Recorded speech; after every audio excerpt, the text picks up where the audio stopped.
Next, open your ChatGPT account. Either it's a free or a paid account, no worries loves. Then, you can also open your Higgsfield account. All the links are available in our Zoom chat and on our working document. As we will be using different sites and apps for each AI in Action class, please always make sure to check our working document and chat before the class starts. That's all you need loves. So if you have opened all the links needed tonight, please drop 100 in the chat. If you need help, please drop 2 in the chat so we can assist you. For our class, we have a few class reminders. First, please make sure that your setup is ready before the class starts. Please click Meeting Group Chat on the chat drop-down so everyone can see your messages. Please turn off your camera for faster internet connection. And most importantly, keep your mic muted unless the coach calls you to participate. Thank you very much for your cooperation.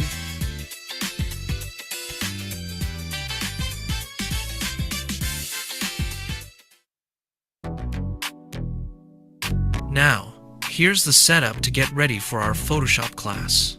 First of all, answer your homework quiz, available at the back end of your course. Next, if the zip file is already available, please download and extract it. Please make sure to install all the fonts provided before opening the PSD in Photoshop. However, if the zip file is not yet available, please don't worry loves, our customer happiness team will definitely update you in the chat once the zip file is already available. Have your second screens ready so that you can follow along and share your screen if you need help. It's that easy. So if you have completed all the steps, please drop a 100 in the chat. If you're just observing, meaning you'll only be listening, drop us a 4 in the chat. For our class, we'd like to remind everyone to, please make sure that your setup is ready before the class starts. Secondly, always click Meeting Group Chat in the Zoom chat drop-down so everyone can see your messages. Please turn off your camera for faster process in Photoshop, and lastly, be sure to keep those mic muted unless the coach calls you to participate. And also remember, it's very important. Do not start working in the template, we must move together as a class. No one should be working ahead during our class. Thank you all for your cooperation. Now please hang tight loves. Our class is about to begin. I paint the sky with a whisper loud.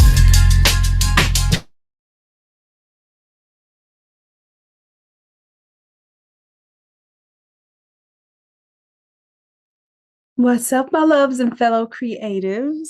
Thank you for giving me grace this week. And as a result, y'all get to work with me for an extra hour today. We're going to be doing our AI and our Photoshop class combined, and then I'll be doing a bonus hour with you all as well. So if you need to tap out, I completely understand. You will have the recording as well as the resources that I am creating for today. So I'm going to give you a heads up. This is a real project that I have to do. So what I figured was I would show you all the process and we would break it down and do it together. I'm going to be doing an AI pretty much project proposal, right? So I'm going to be generating some of the concepts, the ideas for the event. I'm going to show you how I do it with a ChatGPT, custom GPT that we created. And then I'll show you how we create some graphics with that, how I will, kind of create those different moments. I'll present that to my client. Actually, I'll be pretty much providing her kind of like a shortcut version of what we're doing tonight to show those graphics. And then they will pick, okay, well, these are the things that we want to create, and I will turn those into actual event graphics. So that will be at least a 2-part, probably next week. We'll wrap up that, because this weekend she'll get to decide which moment she really adores, because I'm sure now that she sees all these different graphics and ideas that I have, that she may even want more printed than what she originally thought of. So I'll go through that process. That's our AI portion for tonight. And then I wanted to, for our Photoshop portion, I'll be showing you all how to create a template of the lockers that will be color interchangeable. I'll show you all how you could go from printing this as a full 8x8 backdrop versus a 10x8 backdrop, or you could use it for individual panels and sort of just make it modular, meaning that you could put just 2 lockers to a panel and add those lockers if you wanted to. So without further ado, we're going to start with the AI portion, just because that is usually our most fun part of the entire process. So I'm going to go ahead and start with that since we only have that hour for it. We'll be able to knock that out. And I do have a custom GPT, the entire conversation. I will copy and paste it in your working document. And customer happiness, can you go ahead and show the working document link inside of the Zoom room, please? And I'm going to pull it up here as well.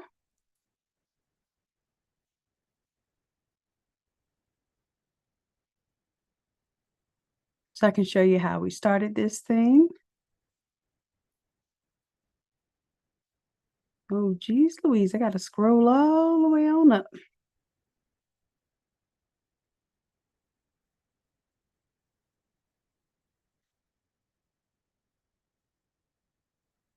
All right. So for this project, let me make sure y'all can hear me okay, because sometimes I don't do my mic check. Y'all hear me all right? And can you see my screen? Beautiful. Now, what I want y'all to understand for this working document too, and for this project, this is a very, very popular theme. This is for an event that's like a showcase for a season of an organization, but you could also do this for a baby shower. You can do this for conferences. This theme is highly popular. So I want you all to imagine it as you would do it. So I'm showing you this as the event for this is called Night of Pearls. Girls of Pearls is the organization. And then hold on, let me log into this working document because it's putting me on the wrong account. There we go. Okay.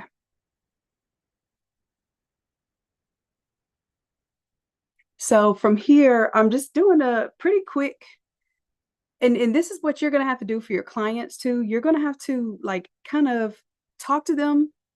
Don't ask them what they want to design, because then it will just frustrate you both, because they don't really know, but they want to verbalize it because they don't want to get nothing back.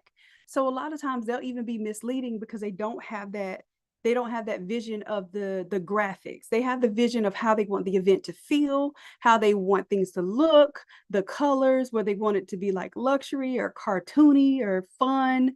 They have those type of visions.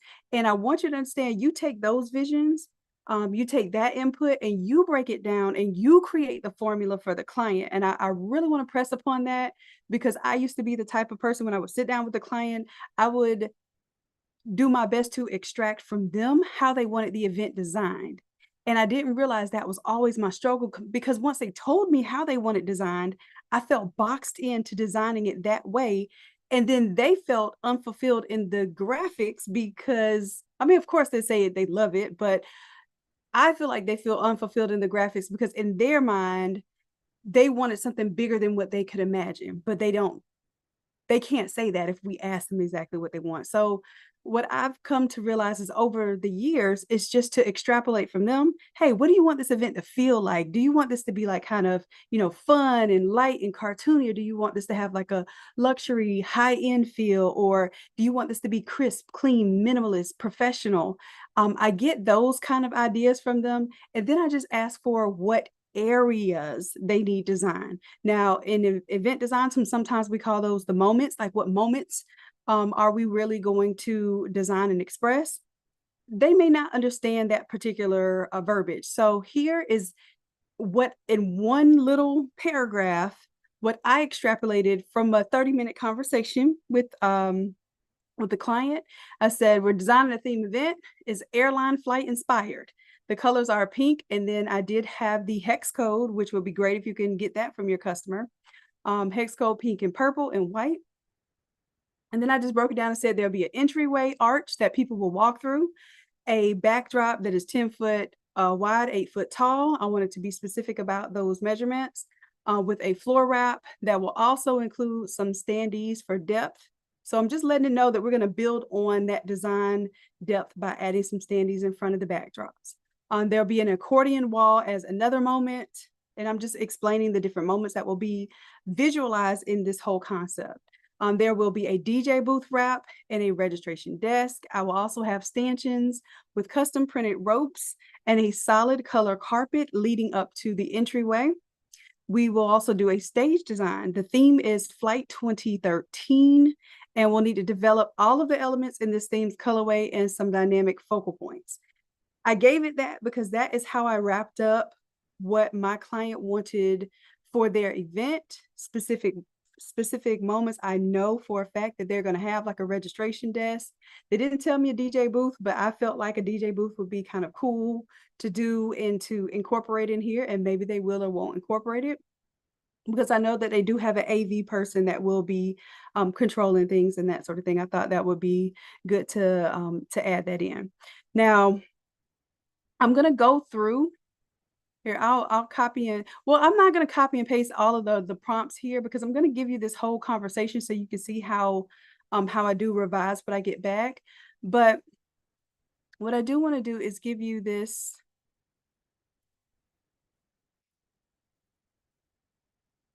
We created this custom GPT some time ago, and I'm just going to put this in the working document.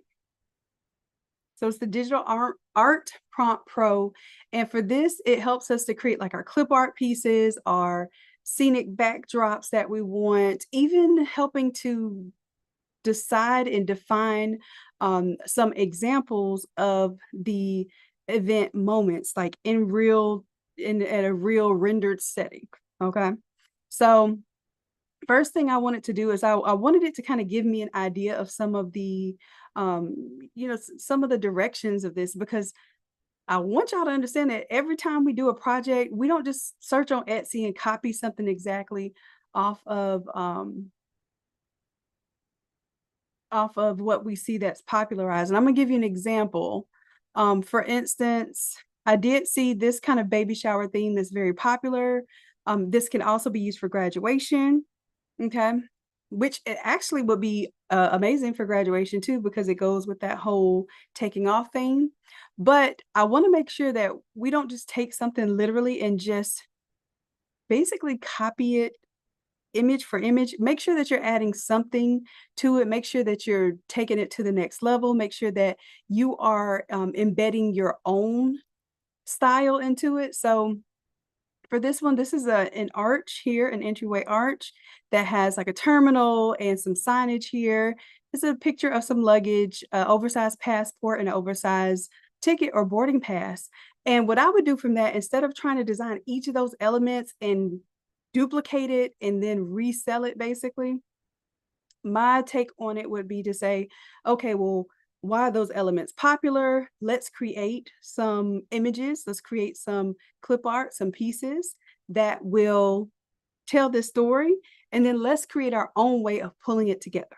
Okay, so I want y'all to be aware of my creative process when I'm designing for a client, because I don't want my client to be able to go on Etsy and say, oh, I could have just ordered that Canva template from Etsy and pretty much design it myself.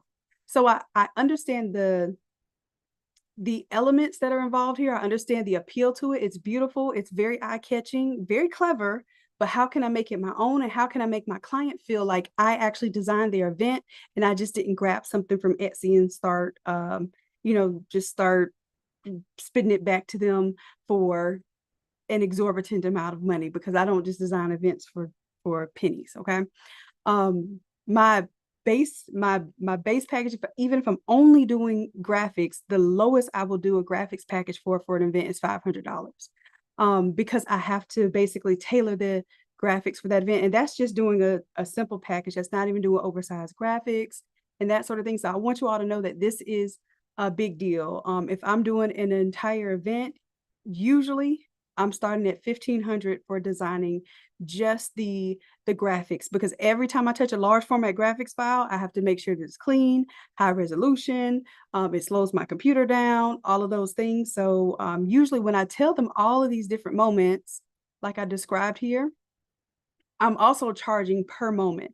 So for instance, for one 3-piece arch wall, my fee was $250.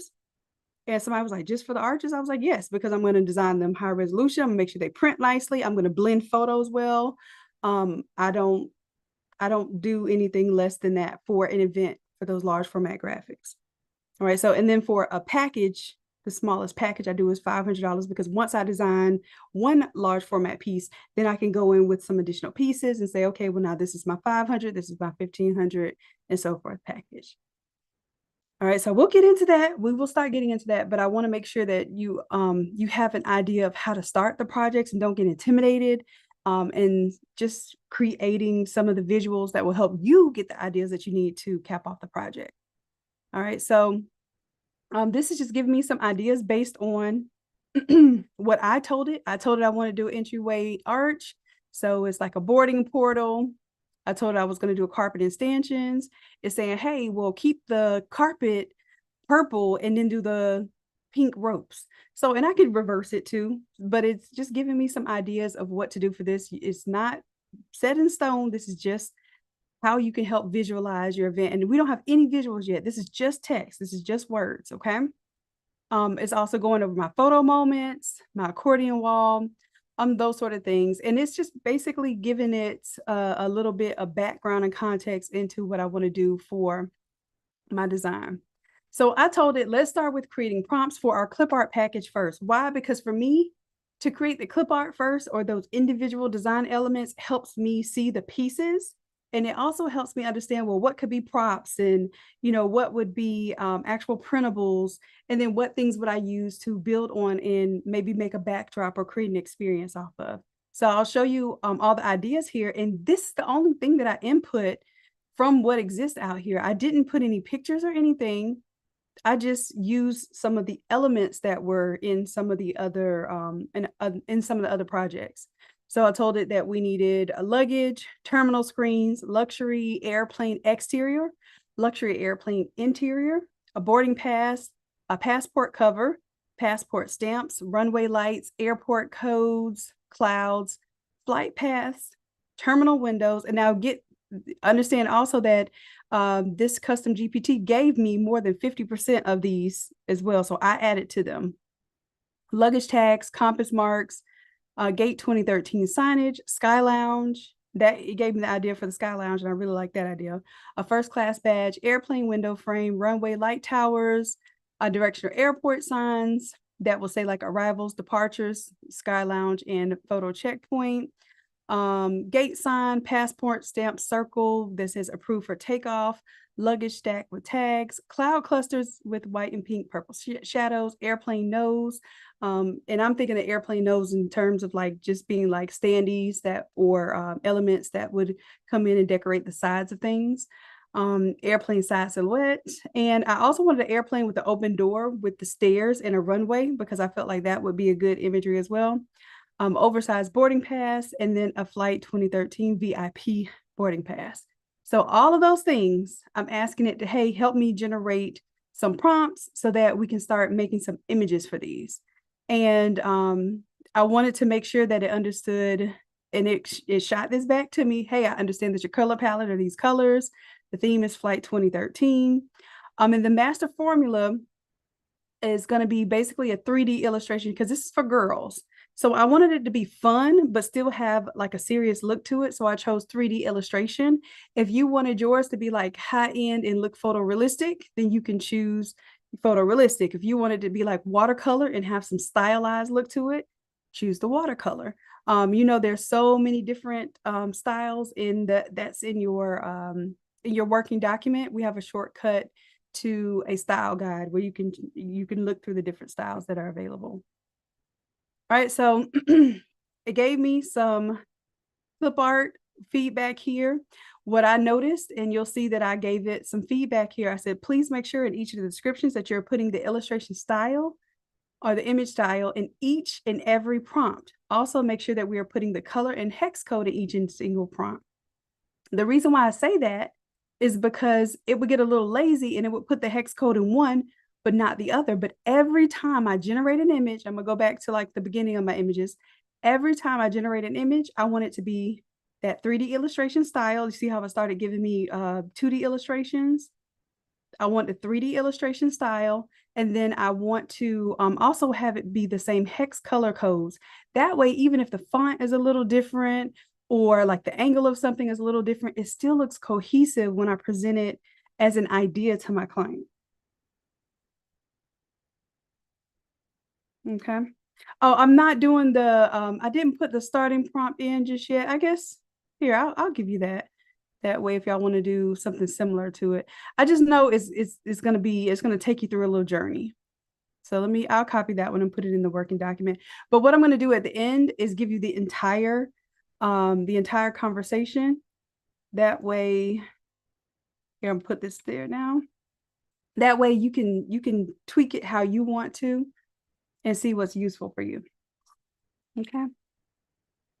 So I'll be dropping some of the prompts that I'm doing here, but for the most part, I want you to give it your own starting prompt. Tell it the moments that you will be decorating. Let's say, for instance, you're doing this as a baby shower, or you're doing this as a graduation project. Still stick with this whole flight theme because I want you to see how we build on it, but pick the colors that you want. Tell it that you want it to be in a watercolor theme versus, or a watercolor illustration style versus the 3D illustration, or tell it that you want a photorealistic, luxury high-end photorealistic style. That way you get a little bit different than what I'm doing here, but you still get to kind of stay on the same task. And I'm telling y'all, once y'all do all this, not only will you be able to sell for this event, once I create this package for this client, now I will have a full event package that I can change the colors of, change the text of, and resell to another client and restyle it for them. So basically, every time I do something, I'm templatizing it. That's the only reason why I do most projects, because I can templatize it. Okay. All right. So I'm gonna start going into our prompts here. So first thing I did was create some luggage. And then what I want to do is I want to show y'all the difference between I used only two. This time I used Chat GPT, the 2.0 image creator. And then I used the Nano Banana Pro. And I just toggled between those two just to see what the results look like. So if you can see here, this one is the Chat GPT image 2. I really like how this came out. Not only do I like how it gave me a whole little logo here. Isn't that cute? So now I can take these and I can develop those into actual logos. I like how it gave me the details in the luxury bag tags there, and even how it put Flight 2013 on the handle there. Really nice. Now, I gave it the directions here. I'm going to copy this prompt and put it here for you. That way you can change it. So where it says 3D illustration style, if you chose the watercolor style, change it. If you didn't choose purple and pink and white, you can change that. But like I said, I'll give you the whole rundown. My entire prompt here, I'll give you the entire conversation from ChatGPT. All right. So for instance, I like this ChatGPT image. Oh, it even put the logos on the wheels. That was cool. But I could totally see this as a standee cutout in front of my backdrop, right? So now I'm visualizing these elements. That's why I like to start with the elements, because the elements give me ideas. Now, this is the one that Nano Banana Pro came up with. This one's gorgeous too, but I truly like this one better. I really like this one. So I'm going to put a heart on anything that I really like. And then that way, when I come back to it and I want to combine the images, because what I do first for the client is I like to give a proposal before I design a project, right? And this is a paid proposal. I want y'all to understand that once they're paying for the proposal, it's more like, hey, these are some of the design concepts I have in mind before I go into my full design mode. And I am not doing this for free. This is something they've already paid to start the project with me. But this is what I'm giving them before I give them a final project, so that I don't spend hours or weeks or days on a big project and then they're like, "Ooh, I don't even like that 3D style. It looks fake to me." You understand what I'm saying? So then that way, if I needed to switch it up and do a watercolor style or a photorealistic style, then I would be able to better please the client and go about the right path. All right. So also have these terminals here. And I thought these images are really cool. And more than likely, you're going to have to if you're going to templatize these things, you're going to have to put them into an editable format. But for now, we can pretty much use them within our AI, tell it what we want to change the text to. And for the most part, ChatGPT will do the text properly. Nano Banana will sometimes mess up your text or give you extra letters. So you just have to be careful and do a lot of proofreading. But for this one to have tiny text, I'm really impressed with ChatGPT. And I didn't tell it what to put here. Like I didn't tell it New Horizons, Dream Big, Unstoppable, Beyond Limits. But this very much fits the theme. Okay. The time, the date, all has that kind of 2013 theme to it. And of course, we could go into the prompt and use a reference and change any of the text if we wanted to. But it just looks really good. It has a fun theme to it. And this would be something without a lot of effort I could showcase to my client and say, hey, what do you think about this as part of one of our visuals? And then, oh my God, I love it. Can we put this on the destination and this for the flight, etc. Okay.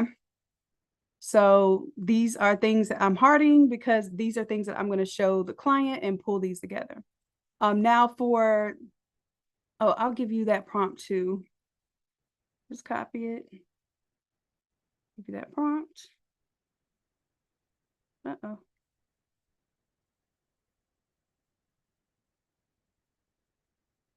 All right. Right. So all I'm doing was I'm going down my list here of different pieces of clip art. So I won't go through each of them. Like I said, I actually copy and paste this entire prompt for you and put it at the end of your working document so you can see my exact process. But then when I started noticing, this is when I started noticing, hey, it's not giving me my 3D rendering style. So I did ask for it to make sure that it included that style with every single prompt so that I get a cohesive experience. Now I want to show you something I did with this one. I like this one. I like this plane. I thought it was really nice for the theme. I thought my client would really love it. So for this one, I can copy that prompt and give it to you there.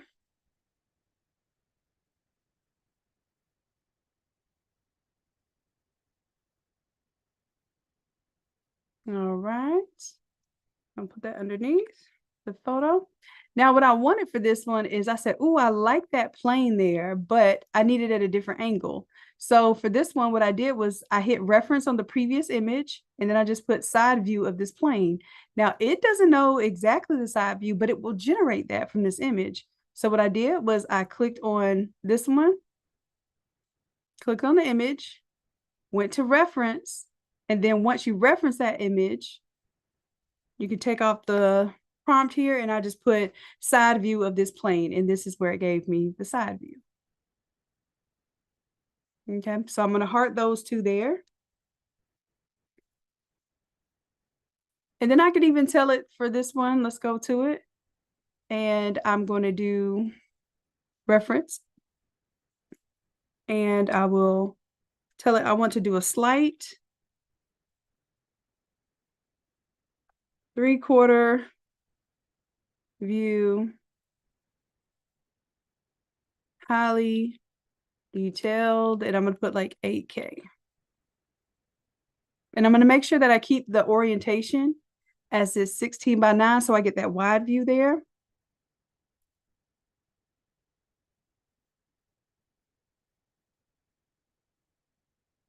And then that way, when I reference it, it referenced the original image and the side view image, but I could also just reference one of those images if I wanted to.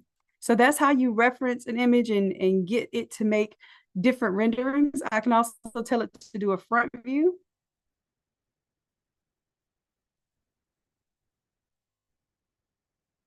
Front view of this plane.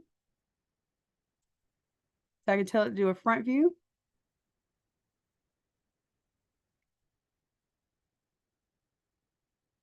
And now I'm going to tell it to do a side view of this plane with a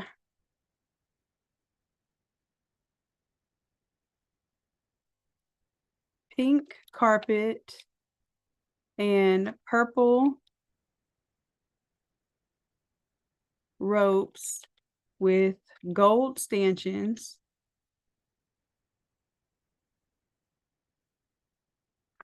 And then I'll tell it that I want it to show the stairs. I'll put the door open and luxury carpeted stairs.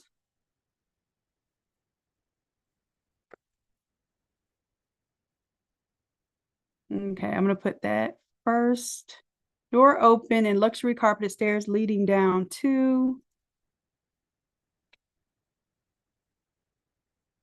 a pink carpet with purple ropes with gold stanchions. Okay.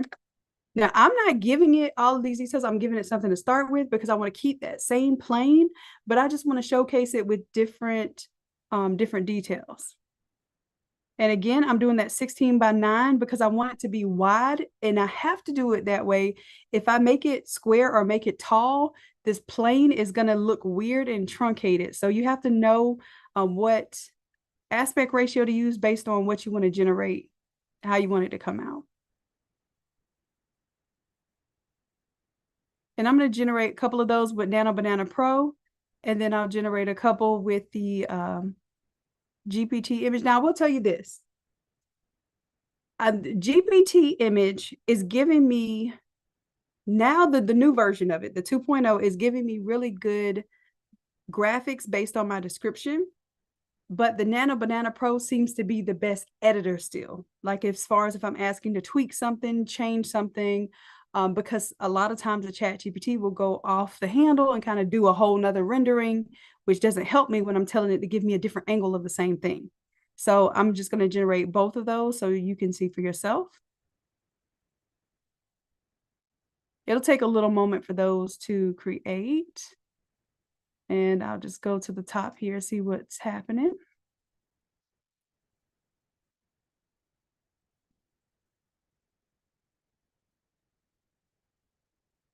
Now, here's the other thing that this is doing for me. As I take you through some of the images that I'm creating, you'll see that some of these things are not for like printable graphics. Some of these things are for concepts and to get the idea of, oh, I do like the pink carpet versus the purple carpet, or, I like the idea of having the stanchions or not having the stanchions.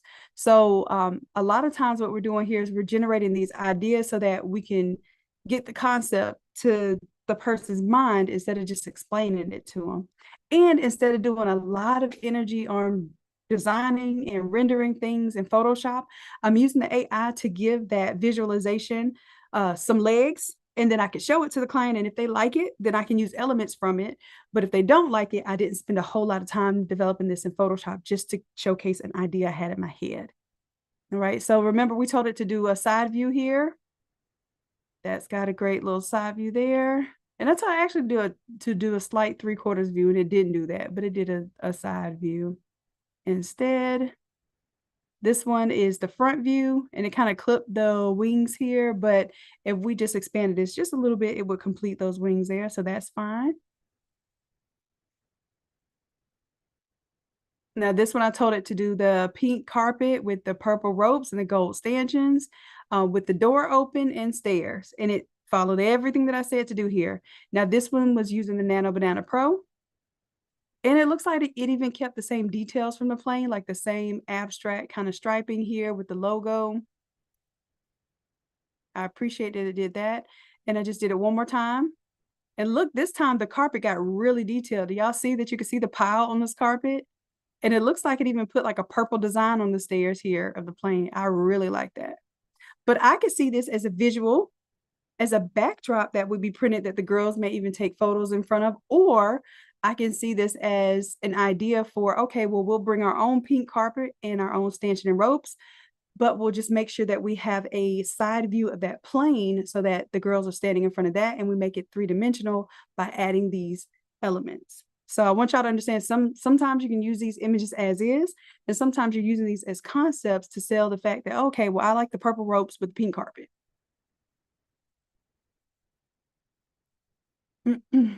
And again, this is one of those ones that I would absolutely do as, as a ready to go kind of backdrop here. I probably would center it a little bit better there, create a little more imagery over to this left side so that it's even. But this is gorgeous as well. Helps get the idea across. And this one centered the stanchions by adding this kind of curve to it. I like this one because this one's ready to print. This one is ready to print as a backdrop. All right. And that's whether I wanted to really bring stanchions in here or not. This one is ready to go. All right. So do you see how we're taking these concepts? We're working the concepts and we're saying, okay, client, I know you told me you wanted an airplane. Let me show y'all. I'm going to show y'all exactly what my client gave to me. Okay. This little folder right here. That way you can have an idea. Let's do view. Okay. This is all my client gave me. A plane that they made a clip art of back in the day. Their brand colors and a logo. Okay. And later I will apply this logo to the graphics, but I want to tell y'all something. The more you try to put the logo on everything as you go, it stresses the AI out. So just let it create what you want, because I can always take this into Photoshop and just tell it, hey, remove this logo. Right. And then when I remove that logo, I can put a smart object of my logo on there and I can go forward with that. Right. So don't stress yourself out trying to do all of the things in one step. Get the baseline together, pull all these things together. And now I can tell it I want this plane to be purple and blue. And I can make a whole template set off of all of this stuff by just basically making it where I can interchange these colors inside of Photoshop. All right. But for me right now, it's so much easier just to develop these images in AI because I get the different concepts, the different colors and all. Okay. All right. So I'm going back. Wanted to show y'all what I was doing with that, where I was going with, just creating that plane and how we can create. Oh, let me also do my hearts on these, because if I don't, I'll forget. Definitely like that one. I like that one over this one. These are okay, but that's the one I'm going for there. I might heart this front one here. Boom. All right. So let's go back. Now I did tell it I wanted some other imagery here. So let's check some of these out. Now this one is a little too kind of like bubblegummy for me. And I don't like that it has drinks right here on the wall because this is for girls. So of course I could tell it to put other things there. I can even bring this into Photoshop or do the editor inside of Higgsfield and just tell it to in-paint inside of this area and change those graphics. But I'm not, this looks pretty cool, but I'm just not, I think it looks a little too bubblegummy. I know it's giving me my 3D illustration feel, but I tell you what, I do like. I like that this is, you see how it's like a cutout here? I could see this as an actual cutout, as an actual probably at least a 3-piece foam cutout or even a wood cutout that would look like an actual backdrop that people could take photos in front of, but would create like an experience as you walk through. So I do like that of it. And like I said, I'm going to copy and paste the prompts here. I just want you to understand the process here. And then I promise I'll give you all my prompts, because you're probably on your way to making your own prompts right now. Because if you run the same prompt that I did at the beginning, you will not get the same exact prompts that I'm getting right now. So I will give you my exact prompts. The boarding pass, I thought this was really cool because now I know I could go with this boarding pass as is.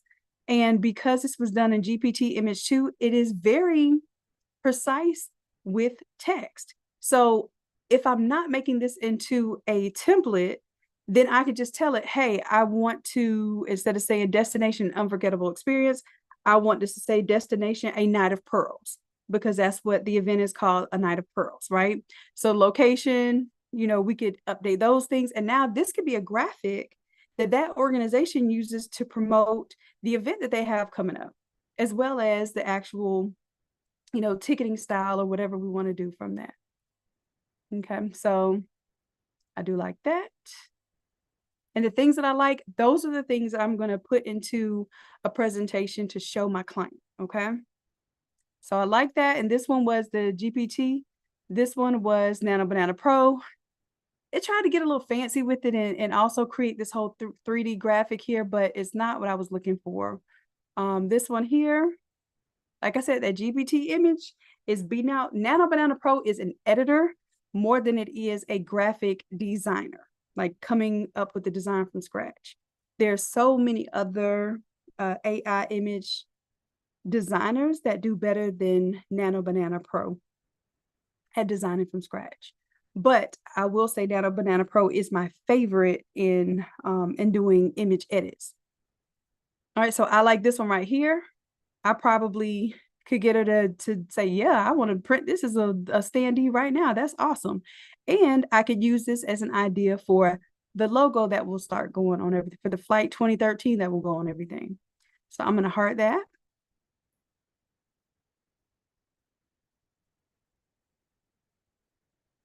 All right.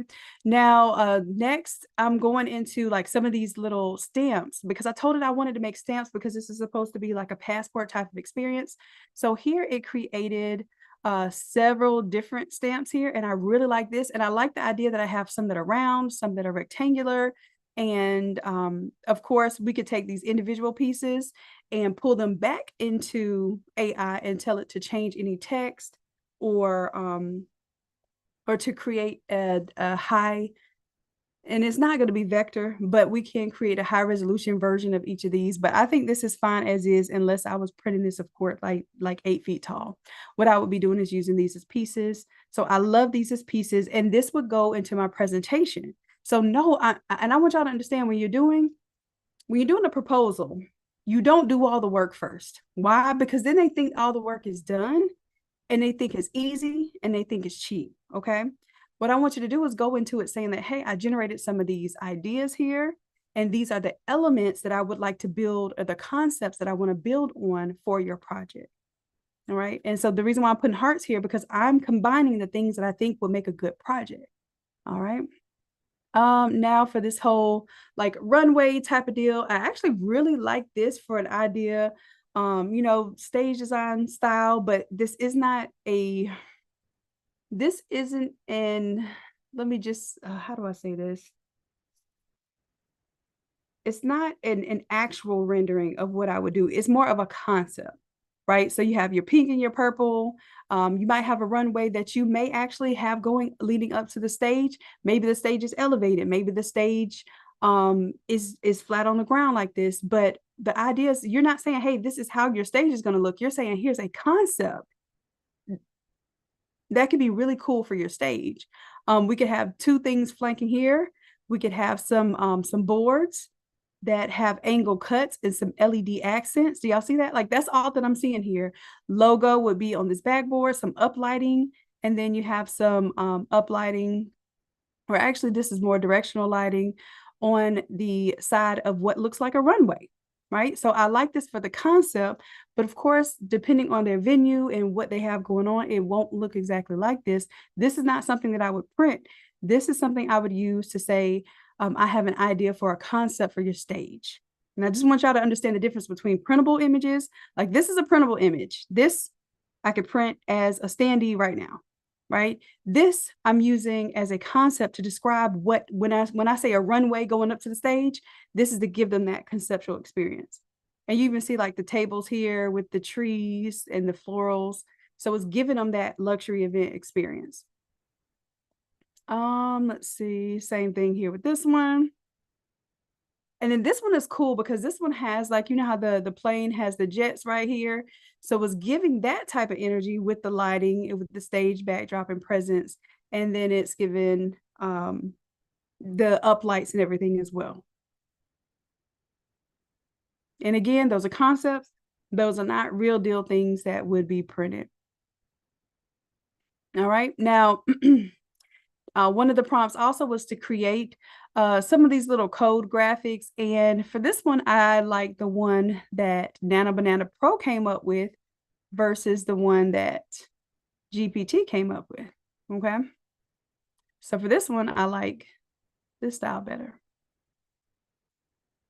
And here I'm just going and going along with the prompts that were created in the custom GPT. Like I said, I'll give you all those prompts, but it's just saying, hey, create some dreamy dimensional event decor that has the Flight 2013 theme. And I could totally see this as something that could even be a full backdrop people would take pictures in front of. I could see this as maybe even like a button design or a pin design or something like that. So I do like that. This one was GPT.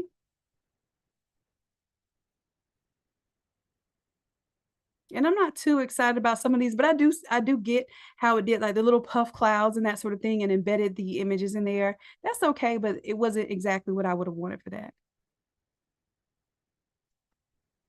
Then we get another rendering for the whole Flight 2013. This one was cute too because it has the little dots and shows a destination.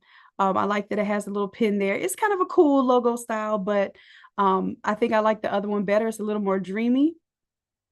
And I think that it fits that, the girls theme a little bit better.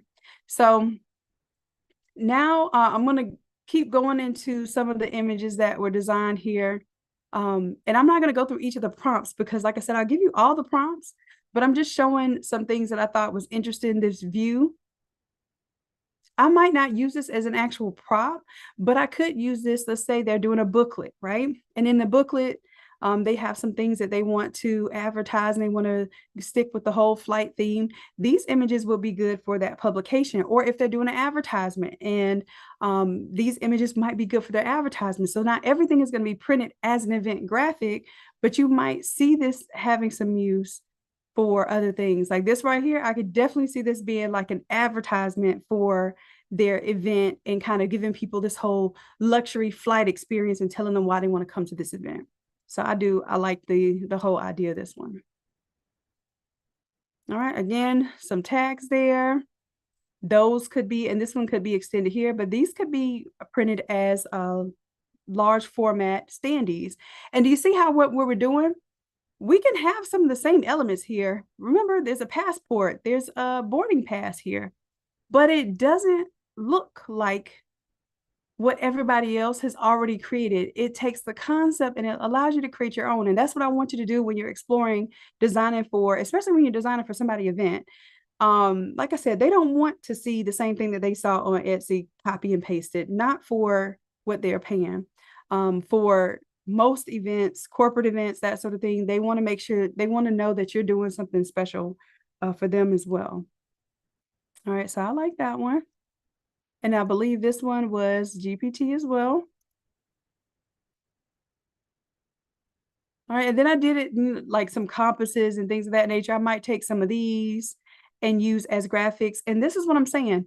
Just heart the things that stand out to you. And then that way, when you get ready to do your proposal, you have your accents and your elements and you have your colors that you're using, which of course there is their hex colors. You have the logos that you're using. You put all of that into a proposal. So then once you start designing, you have your starting point, you have your set point.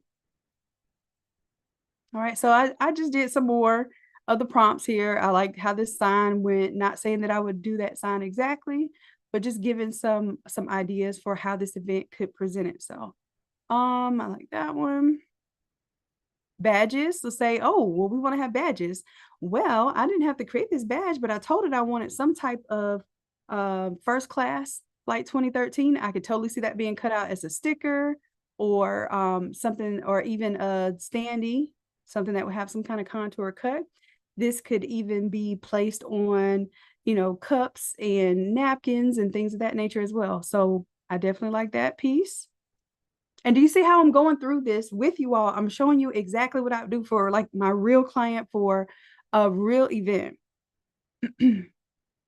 I definitely like the idea of the window here. I think that would be a superb graphic, a really easy graphic to print. I really like this one better. And of course, we can change out these logos with our logos.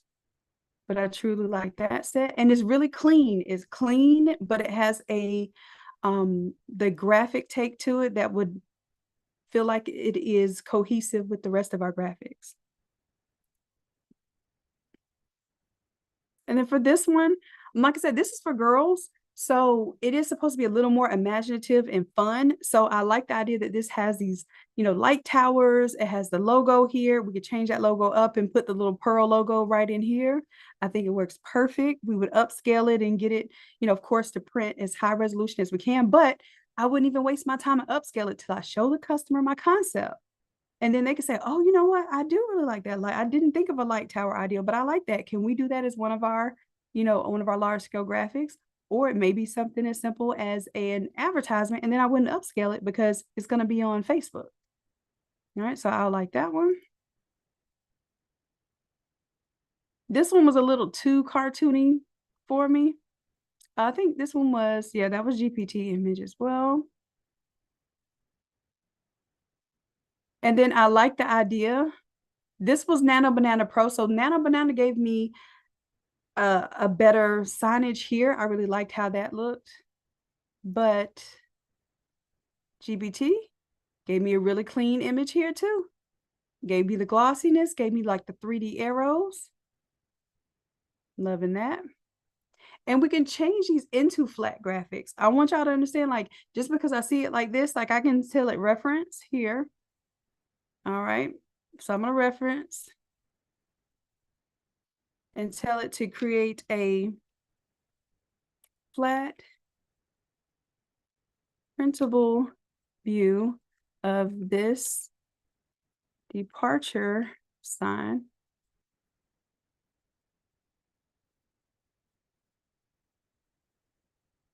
And I'm going to do it with GPT image 2, and then I'm also going to do it with Nano Banana Pro to see which one listens to my instructions better.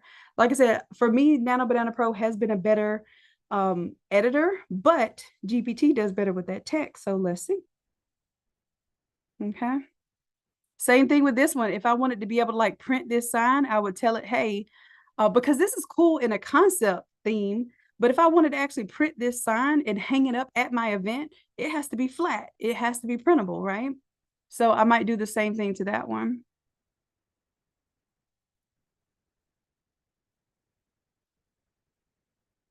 And make sure I put on that 16:19 ratio so it's wide enough for me here. Let's generate. And like I said, see how Nano Banana Pro made a cool badge here, but it misspelled some things? I haven't seen any misspellings with the Chat GPT 2.0. Now, with the original one, I did used to see that, but with the 2.0, I've been seeing text on point. So now I might even reference this one and reference it with the Chat GPT and tell it to correct that spelling.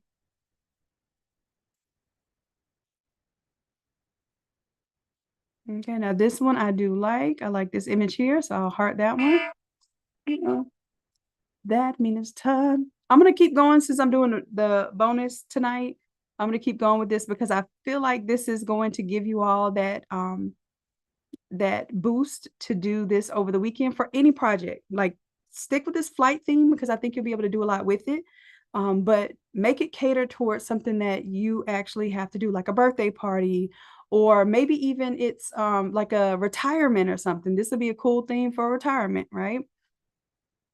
Next, I have some luggage. So what I want to show you with this one was when you create within this 1:1 ratio, it tries to fit everything into the square. So see how it doesn't give me a higher stack that I want here, but I think this one actually turned out really nice. So I'll heart that one. But when I changed the ratio to tell it that I wanted the 9:16, it stacked my luggage up taller. So if I'm going to make cutouts of this, now this makes more sense as a standee because it has that height to it. So just by changing the ratio with the same exact prompt, you're going to get different results. And I really like this. And if, let's say, for instance, you want to isolate a couple of these bags, then you could crop out just this image and tell it, hey, isolate this bag, or isolate the white bag, but make it stand up on its, on its bottom. And then that way you could do that as a reference. Here, I'll show you better than I can tell you. Let me heart this one.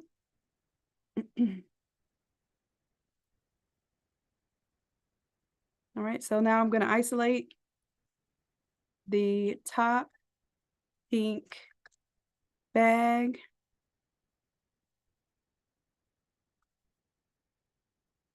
And we'll just tell it to do high resolution. And we'll say white background. And then for this one, instead of 16:9 ratio, I'm going to make sure, I'm just going to do a 1:1 for this one because I just need that one bag. And then I'll do it with the Nano Banana Pro. And then I'll also go ahead and do it with the ChatGPT image too. Just got to make sure I change my aspect ratio.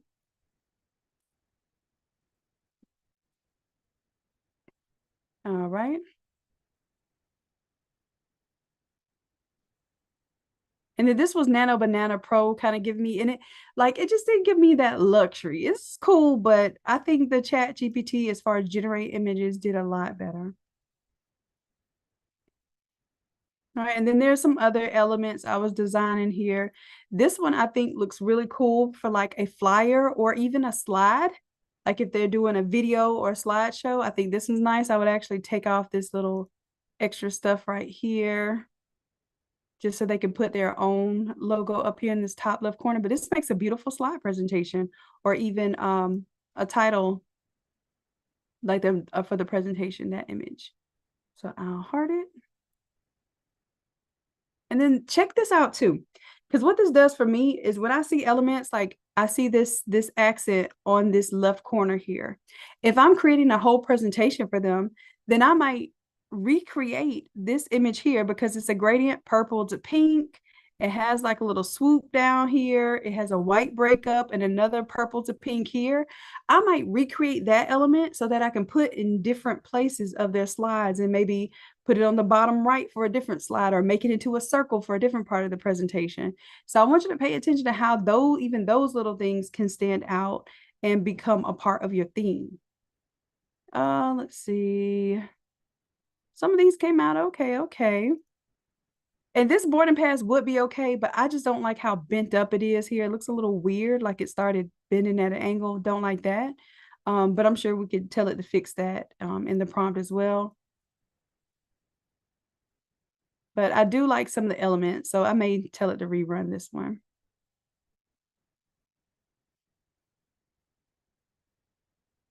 I'm going to reference that and just tell it to do flat view.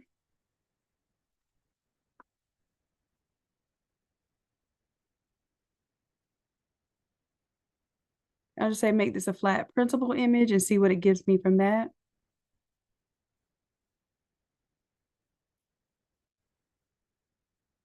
All right, so now we're getting interesting here. I told it to do some basically some backdrop imaging here.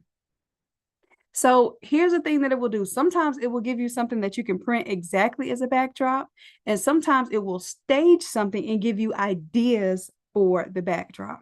So here, this kind of reminds me of our 305. Remember we did the three-piece focal point?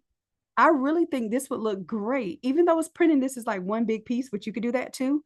In my head, I see this as, oh, I could do a foam piece here and a foam piece here, backlight it and do the backdrop behind it and give it a little depth. But do you see how it's taking each of the pieces of luggage here? It's showing that off as either standees or props that you could have here. It's got some florals here, some of the direction signs here. I think that looks really nice. It's showing you uplights and some type of floor wrap leading up here. And I just feel like this gives a visual presence. So even if this was not something I was thinking of, I have fonts here that I could look now. That kind of reminds me of that pink script font there. The serif font here. I wasn't thinking serif font, but the serif font here now makes sense. And then even the crown on top of the plane here with the wings. Now that gives me an idea for a logo. So I don't have to take this literally. Although I could recreate this and print this exactly and literally. So let's go to reference this. And then for this one, I'm going to have to do a 16:9 more than likely. Actually, this is more of a 3:2. Okay. And I'm going to say to isolate the backdrop only and make it a printable or ready to print design.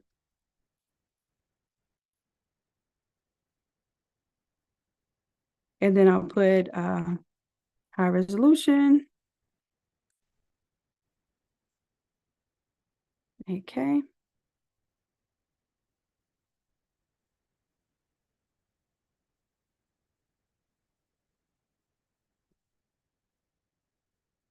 And we'll do this with the Nano Banana Pro and the GPT image.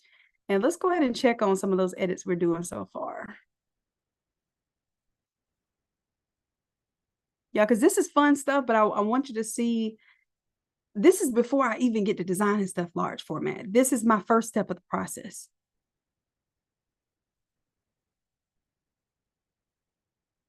All right, so let's see what we were getting so far. It kind of gave me a flat version of that, but I think it could have done much better with this. I do like the isolation of the pink bag. So now I can do those as just cutouts there. And then what I would do from here is tell it to make this luggage tag much smaller. So let's see if that's the best version so far.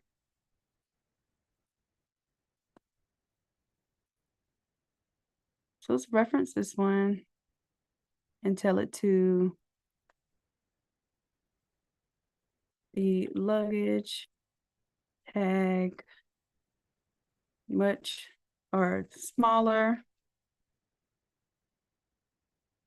than the pink bag.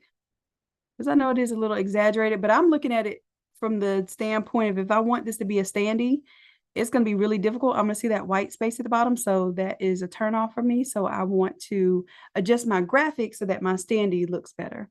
This one is kind of floating off the ground a little bit, a little more closer to the size, but I would just like it to be smaller. Now look at that. Look at that, y'all. I'm not going to say that this is ready to print, but doesn't that look pretty good?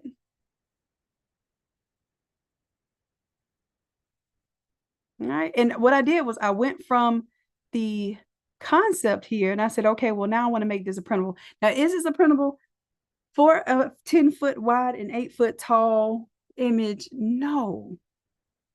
Some people will print that and it may look okay, but you would really need to upscale that. I would just redo it. But it's up to you, but at least I wanted to see it isolated. I would also redo this logo because I'm pretty sure by the time we blow that up, it's not going to look its best. But the idea is that I have a standalone, ready to go concept that I could recreate very easily here with some tools in Photoshop or Illustrator. Or even Canva. That one is easy enough to create in Canva. I know these custom shapes may be a little difficult, but you know we can create those in Photoshop. All right, and see this one gave me, because I think I had the 1:1 ratio set here. So look how it reshaped it so that it would fit in that 1:1 ratio. Cool stuff. All right.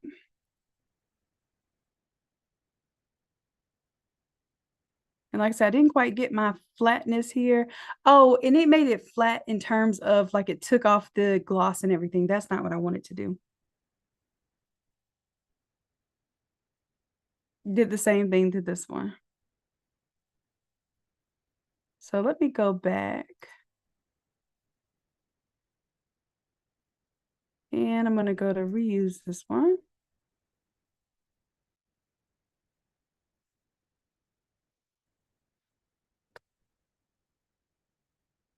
And I'm just going to go print ready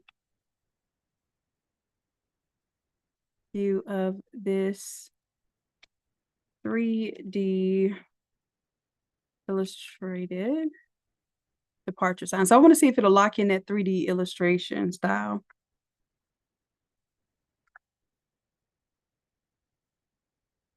And then let's make sure 16:9. Let's see if that works better. Now, it did work better to give me a print ready view of this pass here. I just feel like it's still a little off. Something looks like it's angled here. See how this edge here isn't straight? But this is something to me that is easy enough to redesign. However, if you're doing showing concepts, don't go redesigning this stuff. Make sure that it's what their direction is going for. I did get my smaller luggage tag here, so now this is a perfect printable. I also feel like this handle's a little off. Like, see how it's sit off to the side here? And the zipper looks like it's not zipped. Some details like that will bother me, but that's just me. I don't know if it bothers y'all, but I do pay attention to stuff like that. All right, so let me go back and show you a few more things before we move on to our Photoshop for tonight. Okay.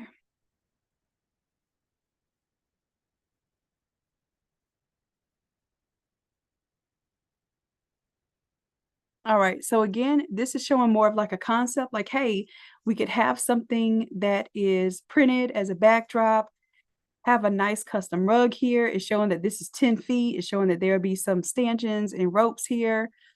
This is more of a concept, but like I said, this also shows you how you can present to the client.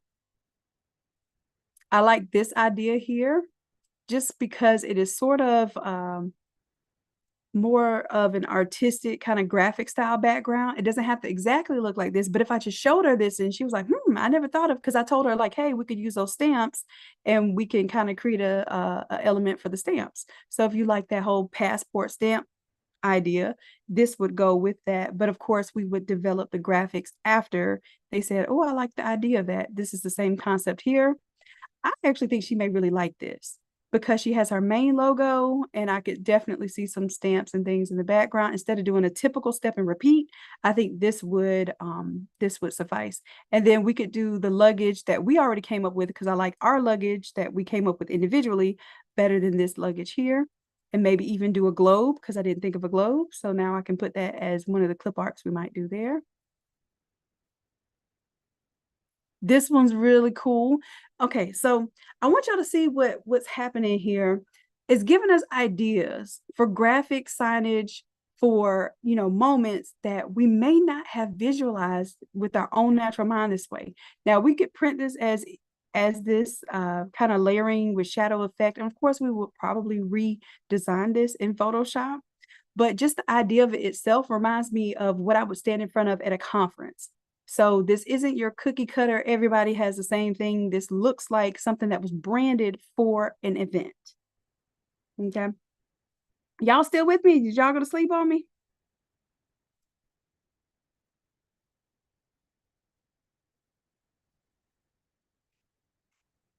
Y'all done went to sleep on me. Charmaine's here. Okay, y'all here? Okay. Is this helpful in creating an experience? Does this make sense, or am I kind of going in a direction that it might not be taken off, pun intended, and helping you all actually design an event as an event designer, as a graphic designer, not just in terms of editing a template, but coming up with the concepts and ideas for what it takes to showcase to your client, so that you come out as an actual visionary. Hopefully this is helpful. Y'all haven't said it's helpful yet, so I don't know. Okay. And the reason why I'm showing you this is because many times I don't show you all this side of the process. What I do is I show you, once I get a project actually going and flowing, I show you the end results of the graphics that I've created, so that y'all could just flip the graphics. And that's cool and all, but most of you with me are OG triple OGs, right? You're not just beginning Photoshop, you're not just beginning AI, you've been with me for years. And at this point in time, I want to show you that this is the part of the process that once you start to get the repetition of the templates and of the design process, now you get the idea of being the visionary and pulling together concepts and creating original concepts for your client, and maybe even for future projects and templates for yourself. All right. So like I said, I really like that one. I think that will be a dope kind of backdrop that's different. Okay. That doesn't have to look like you're sitting in a plane or anything. It's just really different. But it's very clean and cohesive. All right. I like the idea of a lounge here. Now for this one, like I said, the idea wouldn't be to just straight up print this with the couches in it and stuff, although you could. The idea here would be, let's create this theme. Let's do a backdrop here that might have like a LED, where you have this foam piece here that sits in front of it, has an LED side lighting or backlighting. Let's put a couple of chairs here and let's custom print some pillows. And maybe if you have the budget, you can custom print a carpet here, or just the purple carpet in and of itself just gives that idea. All right. And maybe you would print these little windows here, right? So that it looks like you're in an airport. It's the concept of it, right? So now when somebody sees that, they're like, "Oh, yeah, I do like that. I like that as a photo moment," right? And that might be a moment that they did not in budget for. But I'm gonna tell you this, that might be a whole nother $800 moment that they're willing to pay for, just because those 3 boards would make a different section pop out for them and be a different photo ready area. And it may or may not, okay? And the other thing is, you're doing this for your current client, right? And your current client may only want those 4 or 5 focal moments that they told you about. But now you're building this as a collection, that proposal and those things that you're pulling together. When another client, maybe for a baby shower, has the same type of idea, you don't have to provide a whole new proposal. You can just say, "Hey, this is the idea that I've already have collected. Let me know which pieces you like, and I can do them in your color scheme with your theme," right? You bring those bad boys right into AI and make them their color theme and scheme, and don't design it until they like the actual pieces. I thought this was interesting here. It's not so literal as it is just a piece that just stands out to me. Like, I could see taking a photo in front of this. Even if this carpet was not real, like even if it's printed in there, the stanchions are not real, they're printed into the into this backdrop. I just really liked how this presented as something I would see at a conference, or at a high-end event to take photos in front of. So that one captured my attention. Let's see, the windows. This, I like this as a concept, right? The clouds are kind of abstract. They're just little shapes, but lined in gold. You have, looks like a little bit of abstract kind of imagery around on the sides too. I would do that a little bit different shape. Of course I would. But I get the idea here. Trimmed in a little gold, have the pink versus the purple. Those could be backlit as well. But just the idea of these window seats here with that pink and purple skyline. It's just that how this presents itself, I can absolutely see myself turning this into a real moment. I wouldn't print it exactly like this because it's not going to give it to me printable like this. But now I have a concept that I can operate from. All right, so that I like. Even this one is cool. I don't think this would go more for their concept, but I like it. I even like, look at the little kind of step and repeat watermark here, y'all. That's something I would have done, right?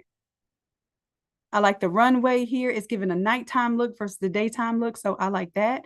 And what I'm doing here, like I said, I'm building like a storyboard for my client. They may like something that doesn't stand out to me, but I'm giving them a little bit to choose from instead of my whole list. And then they drive me crazy talking about, can they remix this one with this one with this one? No. But some things that I do like, I'm going to present to them and just get their taste for it.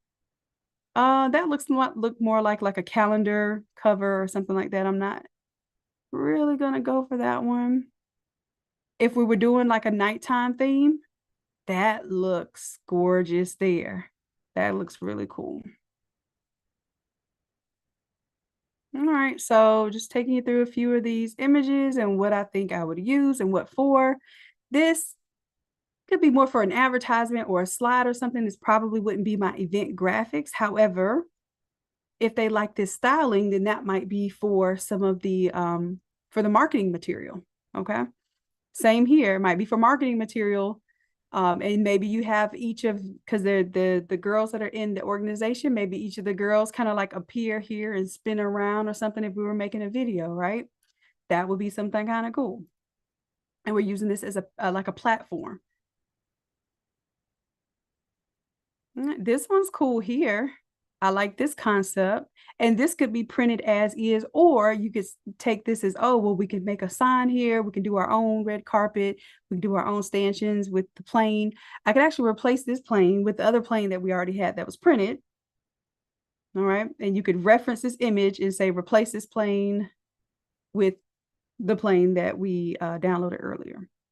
And I'm going to heart that one because I may do that later. Okay. All right, so finally, this is my last part. And like I said, I'll give you the whole, this whole prompt, everything that I have here is in this prompt. I don't want y'all to think I'm keeping anything from you. I'm giving you every last thing that I created here, okay? But what I'm doing is I'm showing you the process because I got to cut this short. I got about 8 more minutes that I can spend on this and I got to get onto the Photoshop. All right, so for the next part of the process, what I wanted to do is I wanted to showcase just the moments, okay? So this is my moment prompt pack because what I want to do here is I want to show this as if this was like really photographed. Like I want to show my client, this is what your real setup could potentially look like. The graphics aren't as important as basically creating that feeling, like, and to get an understanding of what they want. So I said I wanted some kind of entryway, archway, right? Now, depending on what their budget is, are they going to get something like this? Probably not, but it just gives an idea of an archway, make it look like it's the entrance into an airplane because that's what this represents here, right? Have a couple of signs here. Of course, they could be like welcome signs and maybe some lighting. And even here, the clouds. Look at how the clouds just have like a little bit of the backlit LED, but they're just like flat kind of props. What this tells me is that I could break this down into an actual prop experience, right? So I like that. And this one here gave me an interesting concept. I didn't think about using these clouds on like a transparent type of acrylic material and hanging those. That looks pretty cool. I would have never thought of that. Although the rest of it doesn't really excite me, that whole going into the tunnel and having those transparent acrylic clouds, or even if it's just acetate, like it doesn't have to be acrylic. Acrylic is expensive. That acetate, as long as it's thick enough and you can hang it, that would be cool as a concept as people are walking through the tunnel. All right. They have a registration desk, right? Well, why don't we make the registration desk look like a real airlines? This is just an idea for them. Okay, well, if you can make the registration desk look like this with a desk wrap, cool. Maybe even have the girls that are standing at that registration desk look like flight attendants and have the colorway and the themes and everything there. So just now we're getting into like the concepts of how it displays. This looks almost identical to, you know, what you would see at an airport, but it does with these oversized kind of boarding passes. So it still gives the thematic element to it, but it looks clean and it looks like it would be an airline. So I like that.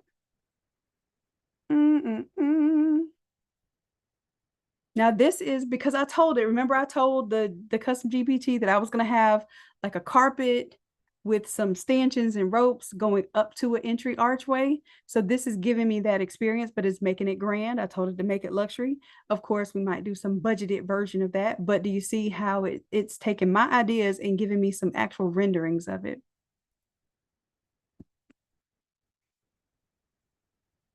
Let's see here. Another thing that I liked. This one kind of looks a little futuristic. I thought that was cool, depending on if they wanted to go with the like futuristic theme there. This reminds me of something that you would actually see, you know, for a event. Look at the cutouts here, right? Floor wrap here, backdrop here, right? So this reminds me of something that I would actually see in person at a conference, at an event. And this is something easy enough to recreate here.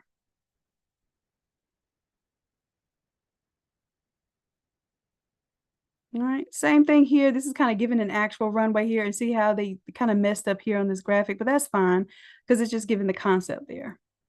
And what I could do here is I kind of create almost like a flip book of ideas and options. So what I would do is I would say, hey, this is all the ideas that you could do for your photo moment. These are the ideas that you could do for your entryway archway moment.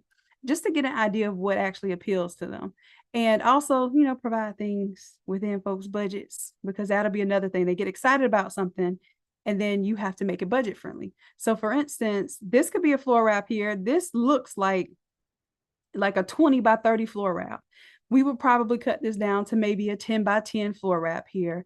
It could have a single arch here that will be composed of 2 panels. So that would be 2 of the 4x8 boards in order to get this arch.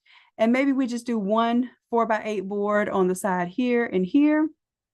Maybe do the luggage as a few pieces or as a cluster as 1 4x8 board. And then maybe do some of those clouds as a board. But you have to count every single board as a printable, and that cost goes up based on how many boards they're going to do for their project.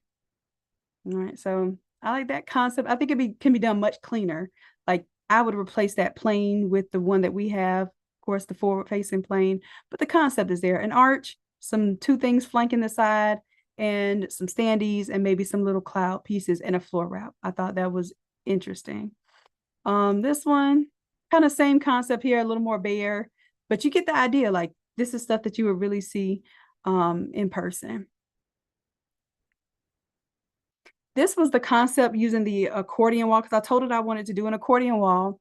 Now, I would do this different. I would still put like the windows here, but maybe I would watermark each of the girls, or some of the girls, highlight some of them, and maybe even have a step and repeat or some type of alternating image on the opposite side of my accordion wall. But this gives me an interesting concept to use the windows on the accordion wall.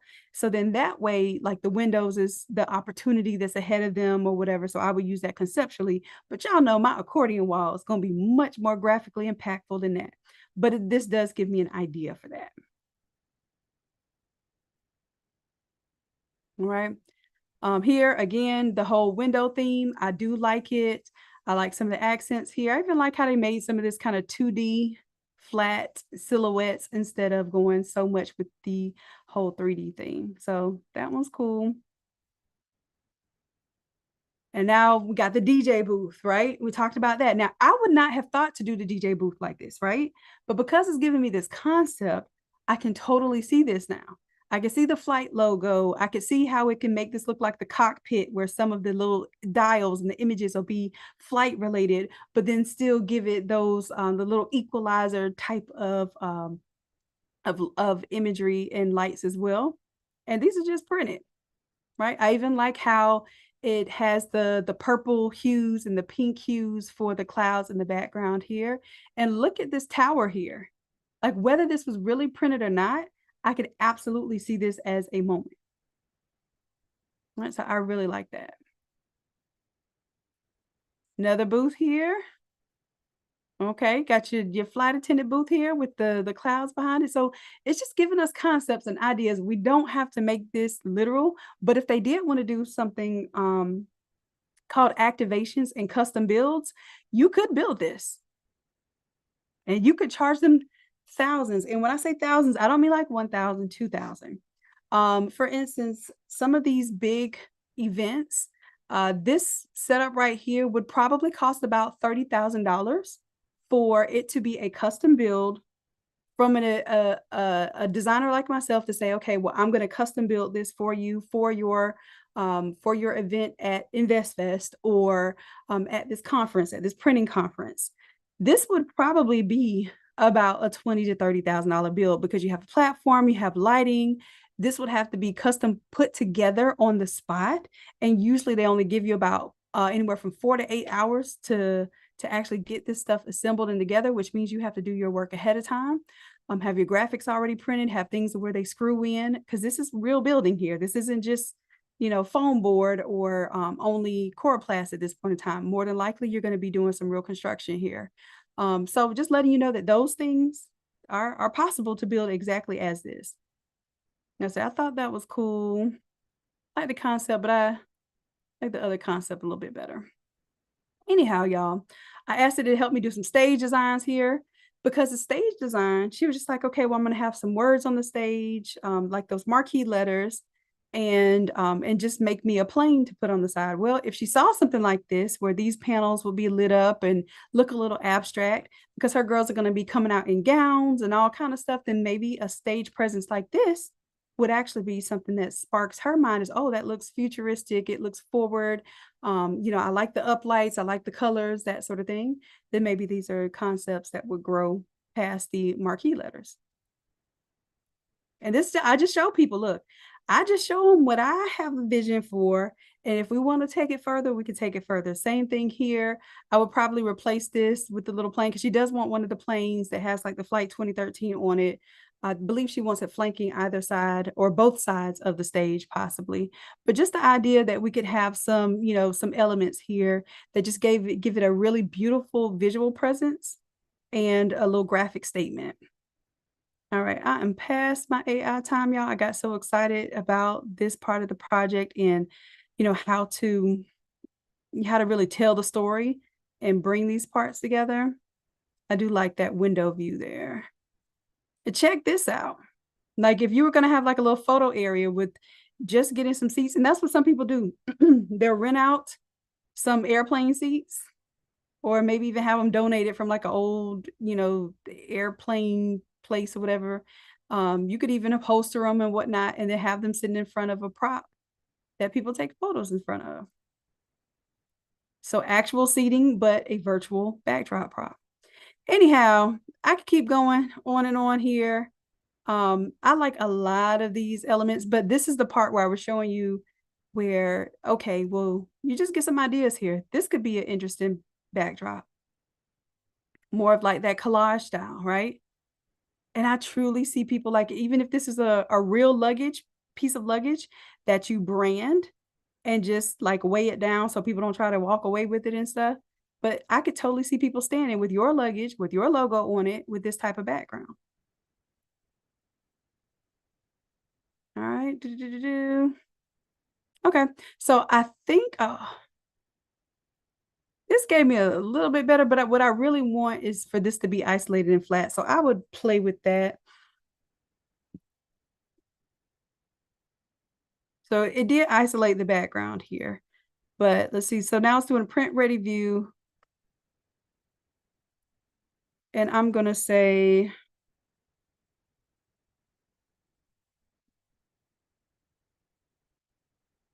front view.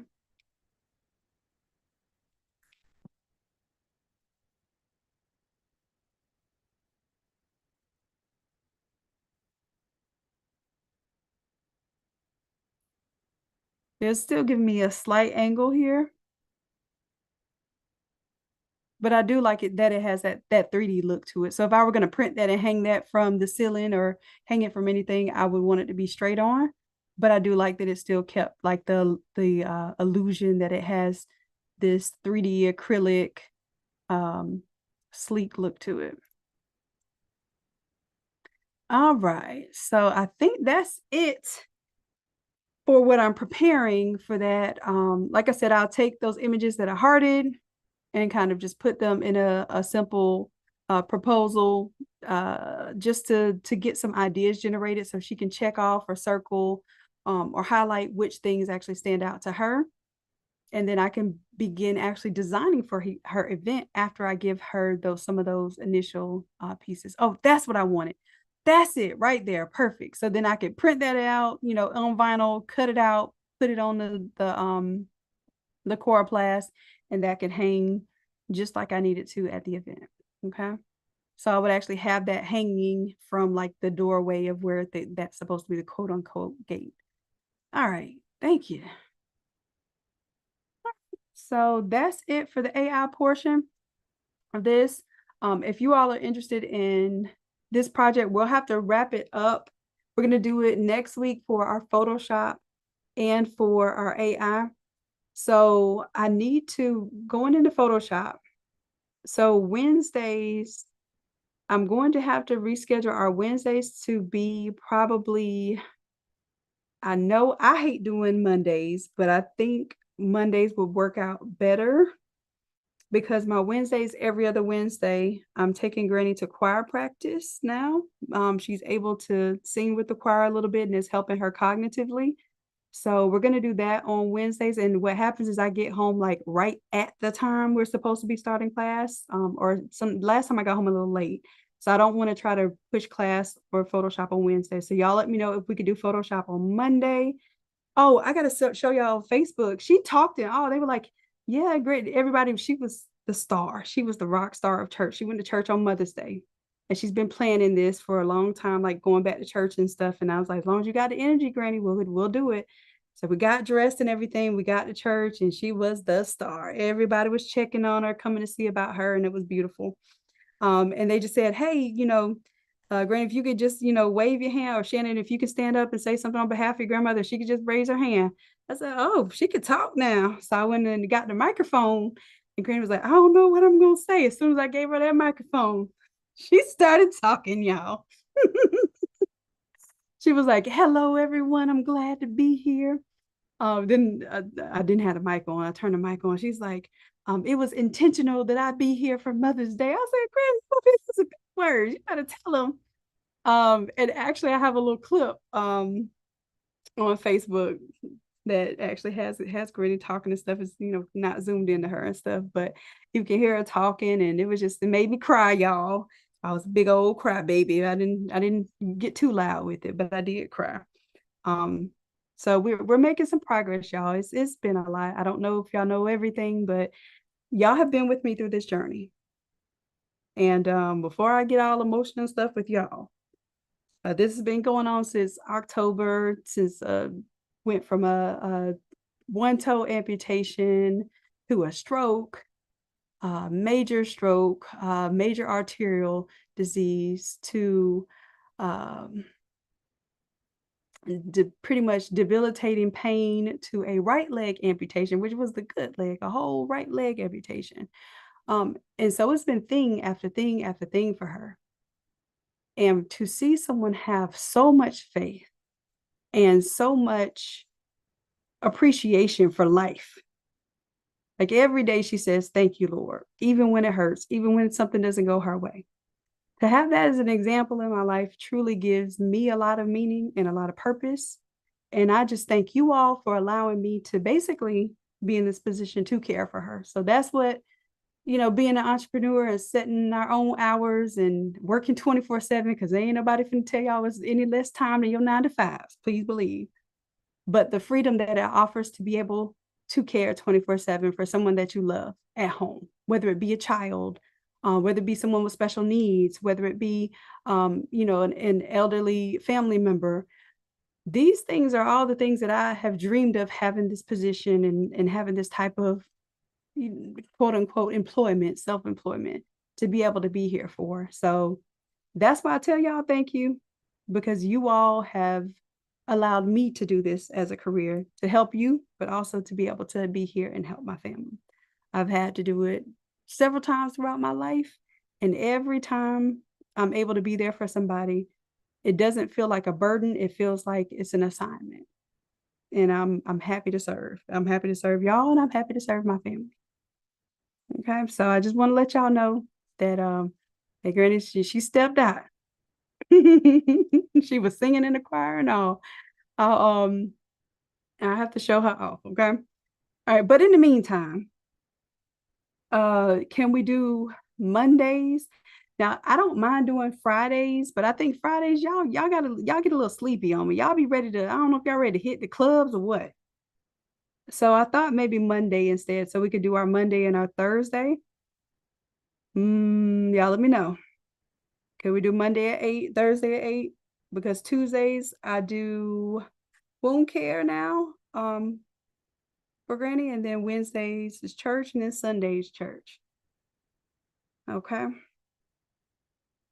All right, Monday's good. All right. All right, so then this week we will start on Monday. Right? It'll be Monday for Photoshop, and we'll keep AI on Thursday. All right. Yeah, hear my Granny. I got on my little monitor here, Granny coughing in the background. All right. Okay, cool. All right, so what we're gonna do now is shift on over to our Photoshop part of the session for tonight. I know it's a lot. I know some of y'all might be tired. It's 8:41 here Central Time, 9:41 Eastern. So if y'all got to get you some sleep, it's okay. I have this recorded. We'll keep this fully recorded on the YouTube side so it stays one segment. But customer happiness, let's break it down right here, right now, to stop the recording so that we have a separate recording for Photoshop on the Zoom side. Thank you. Thank you. All right. Yeah, I'm excited to show this to my client too, because like I didn't know I was gonna come up with all these fire concepts. I'm like, oh, ooh, I even like that one for a flyer design. All right, let me get out of this one. Let me get out of this AI. We're on the Photoshop now. Okay. All right. So what I want to do for Photoshop, as I told you all, we did the books, but I also wanted to show you how I would do the lockers if you wanted to do this as an editable template. Now I can keep putting this into AI and I can say, hey, change the lockers. Okay. Here, let's do it. Let's show you better than I can tell you. Let's go back to AI where we created these lockers. All right. And then I can just go reference.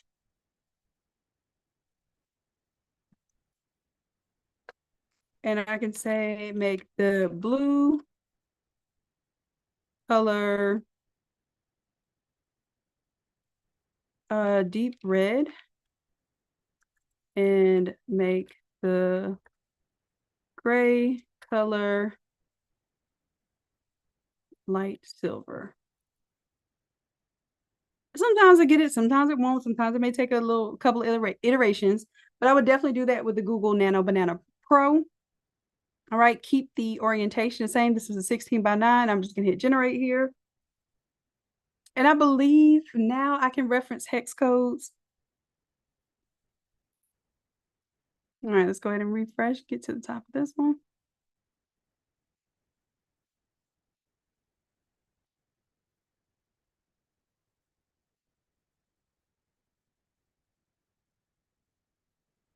Did I generate it?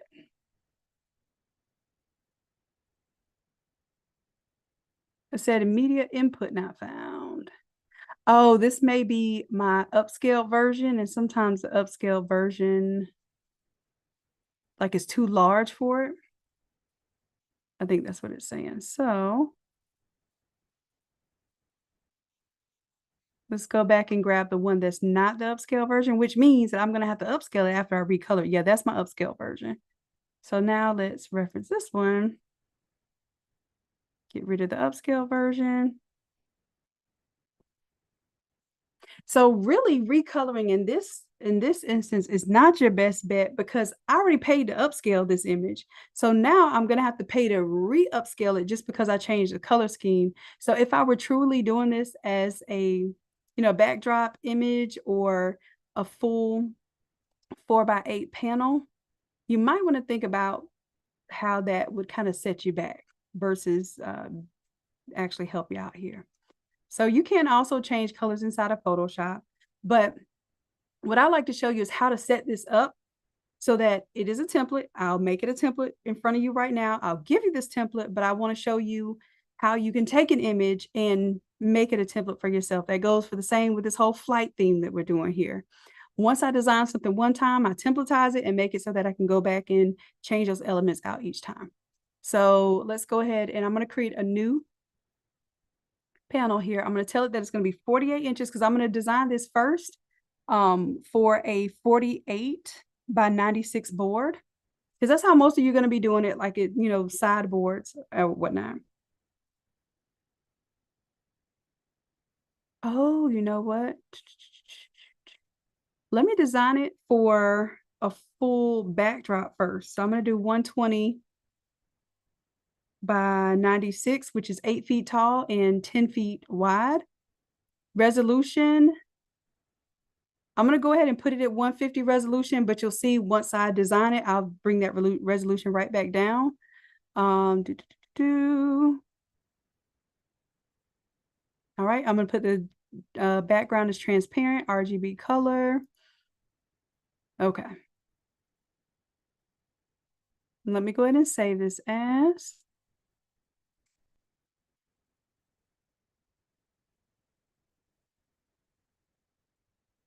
I'm going to save this 351. This will be our locker. We're actually going to make a template for it.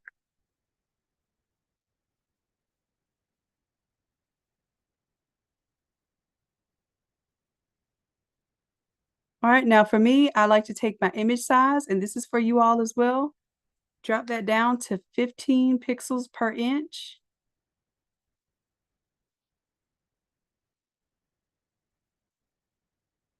It'll look tiny, but because you're going to be bringing your smart objects over, and I'm just going to go to our downloads here. And remember, this is my upscale version. This is a smart object. Once I pick it up and drop it into here, that image itself is huge. However, it's got the quality of it locked into this smart object. So even if I'm designing in a smaller scale, which is 1/10 of a scale, which is tiny, it's still going to preserve all of my design details so that when I get ready to bump it up to 150 pixels per inch again and get ready to print it as a PNG, it will preserve those elements of the original upscale design. All right, so I have to, if this is a 10, let me see how many lockers I can get inside of here.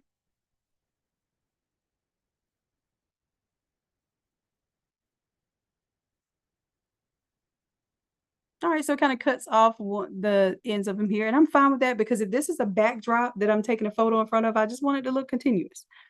All right, I don't want it to look suspicious where a locker just cuts off in the middle of nowhere and I don't have any background there. Now you'll see I'll do something different for the panel because the panel that we choose, I'm going to make one panel just 2 lockers, and you can change it to where it's 2 closed locker, a closed and an open locker, or the open locker here, and I'll just show you that when we get to it. All right, so that's that. Now you can do a couple things here. You can go to the adjust colors, and you can say, hey, I want to take this base blue and I want to change the hue of it. That's probably going to be your easiest way to change things. So if I want to get that kind of deep red color, I can change my hue to be red. I can change my saturation to be a little bit brighter and change my lightness to be a little deeper. Okay, and now I'm getting that kind of maroon color there.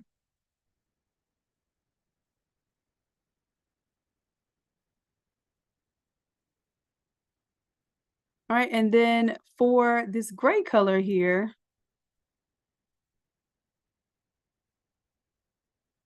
I'm going to choose this little mid-tone. It looks almost kind of purpley. And I'll turn up the saturation. It's actually not that color. Let me go back.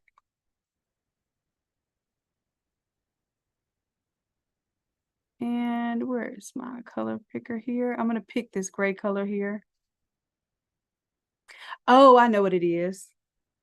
Because my gray is a neutral here, it's not really showing up as a color.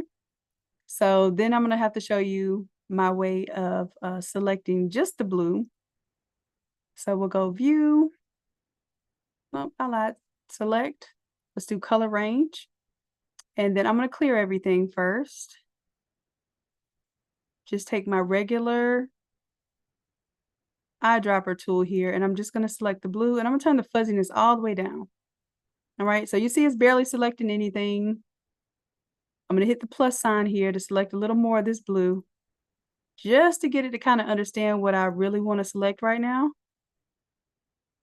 Getting a little more specific. And then I'll change the fuzziness and bring the fuzziness up a little bit here. And you'll see that it's not getting all of the lockers and all of the vents here, but it's almost there. Got most of my blue selected there. And you'll see wherever it's still red, more than likely those are shadows, but sometimes if I go in and select that red and I try to get so selective, it'll start eating into my gray area too.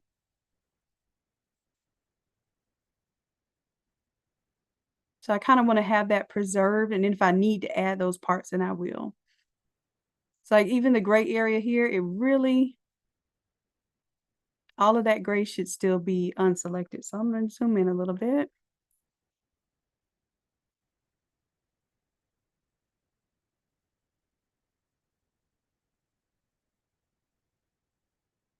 And I'll add this outside part. Still grabbing my gray there. Which is actually okay. If that's the case, then, oh, nope.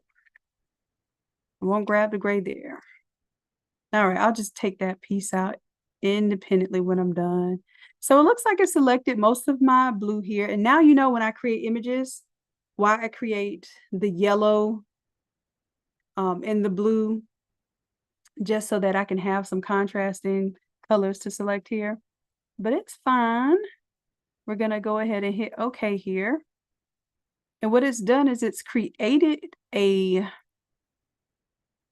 selection of just that color. Now, what I'm going to do to show you what it selected is just do a solid color and just make it a totally different color. Let's just make it bright green. Okay. And before I move on, what I'll do is I'll go in and say, okay, well, I need to clean this up a little bit here. And I may take my pen tool or even my polygon lasso tool and just kind of clean some of this up on that layer mask there. Oops.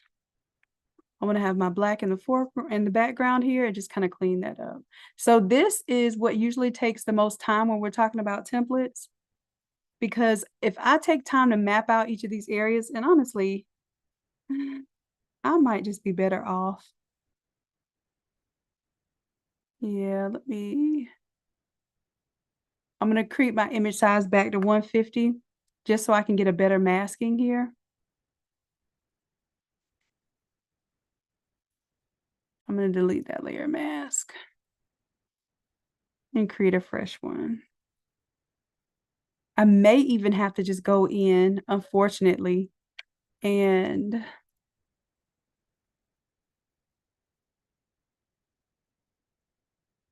just mask these off with the pen tool if I want to get precise. Because the problem is when I go print these out large size, I don't want to see any like little edges of things. So I'll do this one more time with the color range and see if it does appropriate. If not, turn the fuzziness down. And I have to be on the lockers there.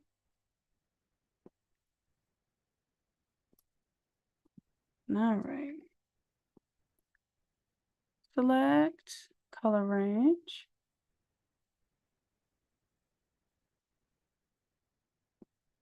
And interestingly enough, it chose the gray, I guess is the last time I clicked on it.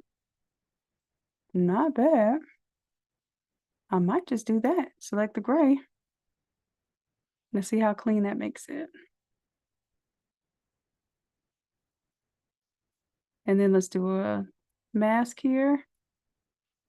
Turn on the eyeballs. We did have the blue selected. It just did the inverse of it. Yeah, so this still is not exactly clean enough for me because I see these edges here. And as long as I put this blend mode on color or even hue, it actually paints it and looks okay.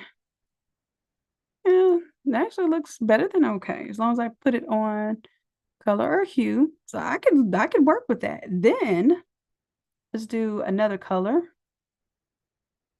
Let's choose an orange or something different. All right, and then I'll change this to be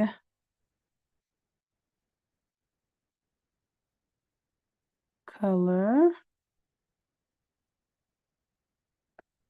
So I won't be able to choose hue for that. I'll have to use color. All right, and then I'm going to group this. And then what I'll do is I'll put this layer mask for the whole group so that if I do a levels, which if you want to recolor that green and it's not looking quite right, then I can shift this if I need it to be brighter because I want it to represent whatever color is here. All right. And like I said, once I'm done with this, I'll give y'all this template, but I think it's beneficial for you to understand how to make this kind of stuff for yourself as well. Same thing here. Take this group, that color's in there. I'm going to alt click and drag another levels here.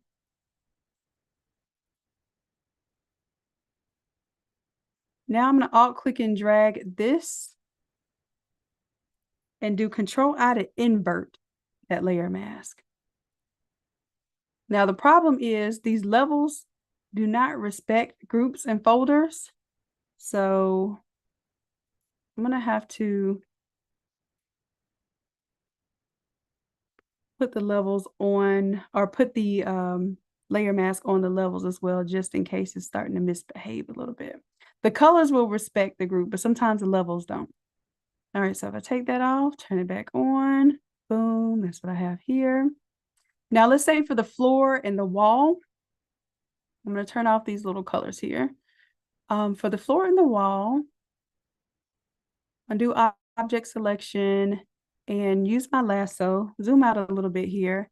And I'm going to say, hey, I really just want this wall back here.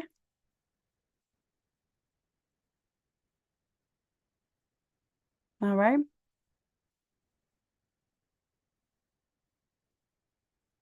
And I'm going to create a new solid color, so I know what color that's going to be. Let's make it pink. All right. Same thing down here with the floor, because my floor might be a totally different color than my wall. I'll take the floor down there. And I really should have been selected on the lockers there, but it still understood what I was doing. All right, now that one, let's give it a different color. Maybe yellow. All right. And then let's turn this blend mode to color. Turn this blend mode to color. And then I'm just going to create a group, put the color inside that group, and move the layer mask to this group. And this one will be the floor. This one will be the top wall. Then that way, if I want to add a levels inside of each one,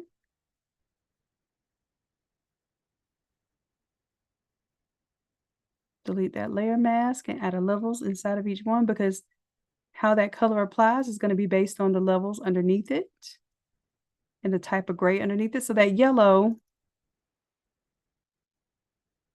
if I really want it to be that bright yellow, I would need to move my midtones over to the left there. If I want that deep pink, I actually have to move my midtones over to the right there.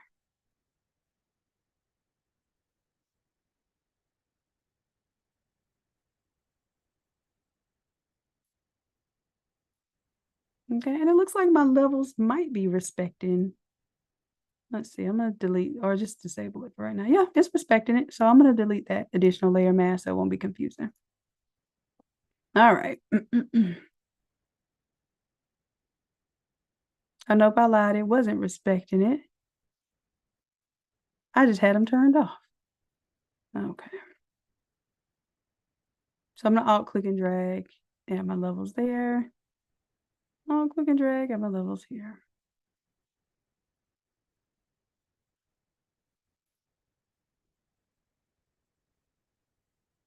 Wall and floor. They just need to be up in the rank there. Now, yep. So I can delete the layer mask now. Okay. So everything's in its own little neat little group for y'all. So this will be the locker doors.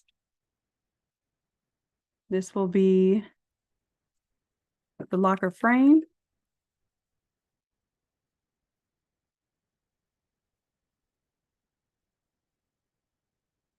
And then what I'll do for the locker doors, this is the only one that didn't recolor that frame.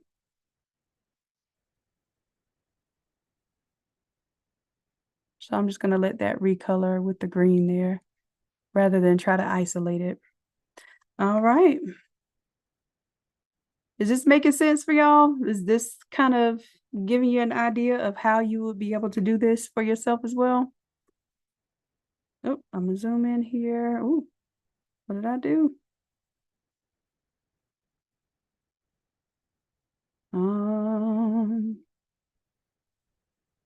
I don't know what just happened just now. My total screen just zoomed all the way in. Let me do the save dance because I haven't done that yet. Uh-oh.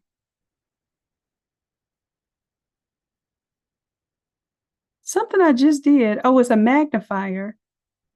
When did I ever use this magnifier? Close that.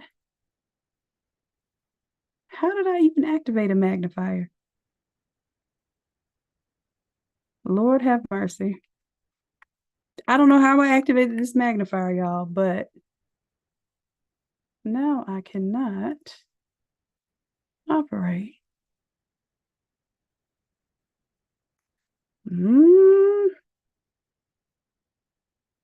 And I can't even see y'all might be telling me how to get out of it if you've ever got into this before. What is this magnifier and how do I get out of it?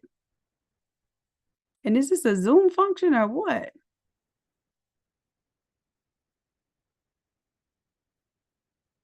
Oh my Lord.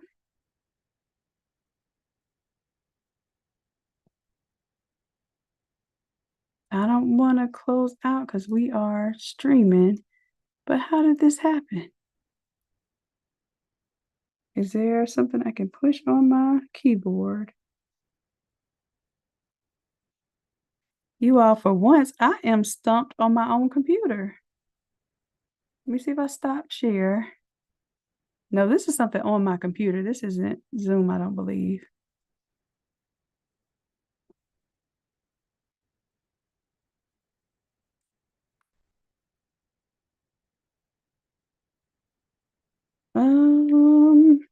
Okay, customer happiness. See if you can take over. I think you are a host right now. I might have to just restart I don't know what I hit. I hit some type of super zoom, and all I can see is like one corner of my screen at a time, super zoomed in. So I'm going to see if I can get out of this and come back because I am stumped.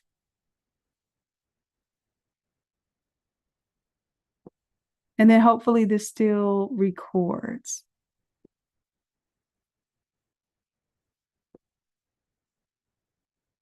Okay.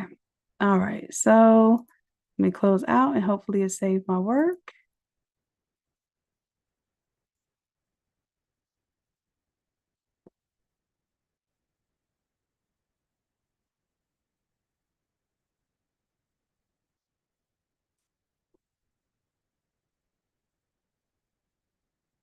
And let's see this little magnifying tool. Close the window. Oh, Lord. I think that's what it was. It was a magnifier tool. Oh, that about gave me a panic attack, y'all. I'm sure it's good for something.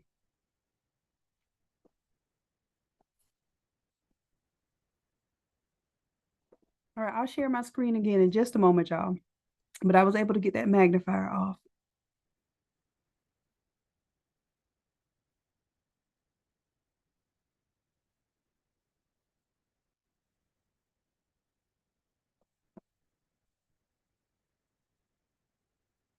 Okay.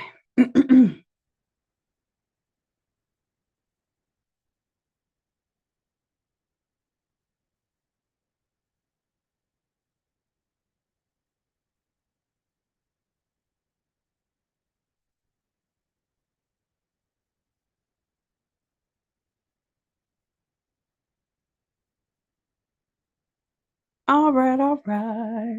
So I was seeing some places where I need to clean up. For instance, like I thought my pink was over here on top of my orange, but I think it's good. I want to say this is probably pretty good.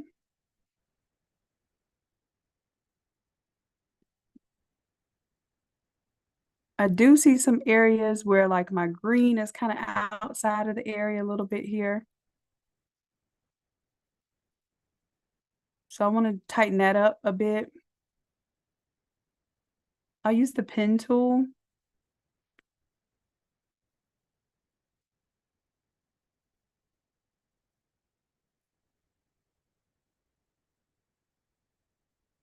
And good thing that these are pretty much straight lines.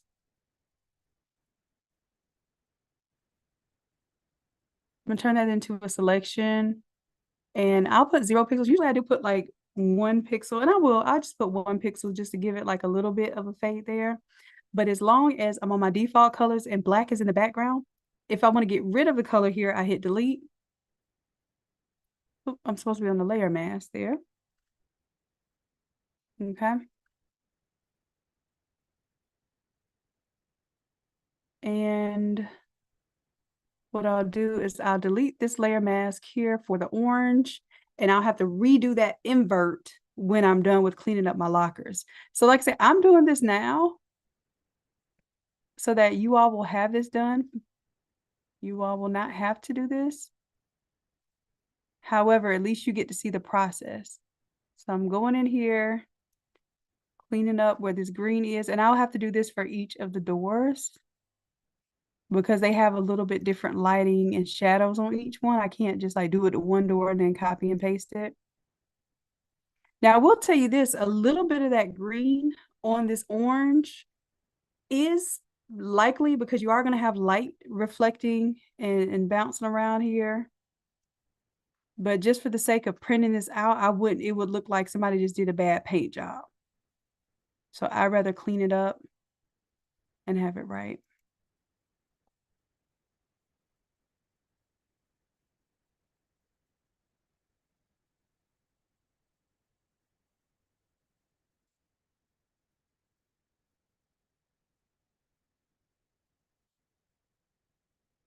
And because, like I said, this is kind of a linear design, it's a little easier for me to just come in.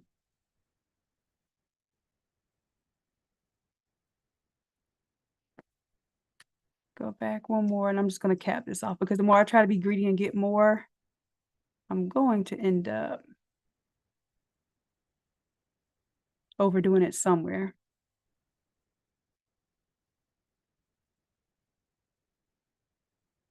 Back onto the layer mask, clean that up. Deselect there, see how it cleaned up all that paint there? I got a little bit here I need to clean up.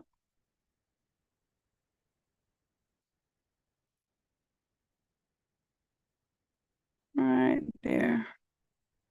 Make that a selection. Make sure I'm on the layer mask, hit delete. And when I hit delete, I'm not deleting any pixels. All I'm doing is adding black to that area there.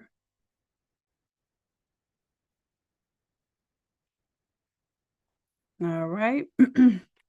Now end up doing that to both sections here. And I guess I had something selected here. Selection.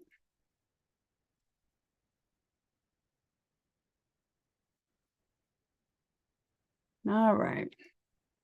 So I'm just doing that one place. Let's do it on this handle here so I can show you, but I would do that to each of these and clean that up.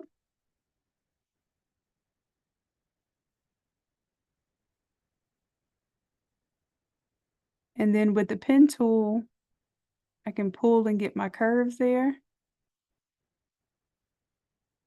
Or I can just click and get the corners. If I click and drag, it gives me curves.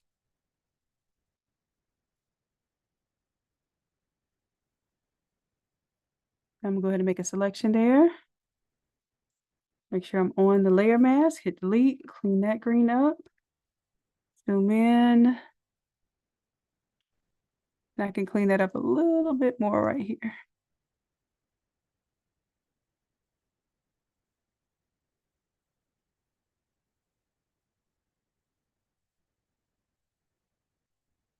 There we go. Make that a selection. 1 pixel is okay. All right. So as you can see, I would have to do that throughout this entire thing. So I would clean up each of these. Choose those contrasting colors so that I can see where I'm cleaning up or where it's not cleaned up. Like even here, I'm just going to take my brush tool and make sure that I have white in the foreground. And I'm just going to make all of this solid green rather than trying to isolate which part of it should be that orange. I'm going to make it simple here.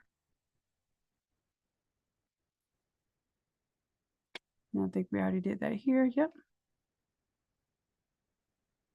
Now, if you wanted to get super fancy and you wanted to make the inside of the back wall of the locker a different color, that's up to you.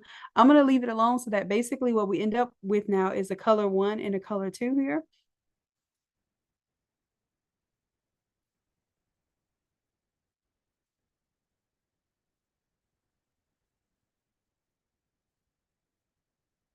And let's clean up these handles with our pen tool. As a matter of fact, instead of using the pen tool, let's see if I can use the object selection tool. Oops, it wasn't following me. All right. My mouse got stuck. Let's get out of the pen tool.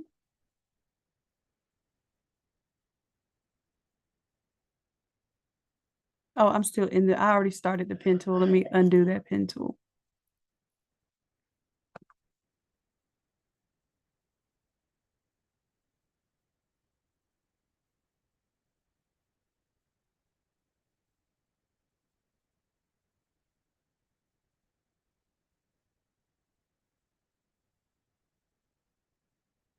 All right, let's select this area here. I'm not even in the pen tool anymore. I'm in the brush tool. Oh, let me make sure I'm on. Yeah, I need to be on the lockers layer. There we go. There we go. And then for the locker doors, I'm going to hit delete on my keyboard for that layer mask, clean that up a little bit.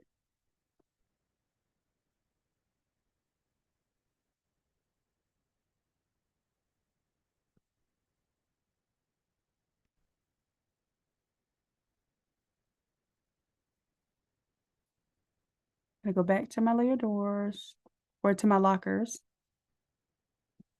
And let me just go to our regular selection here.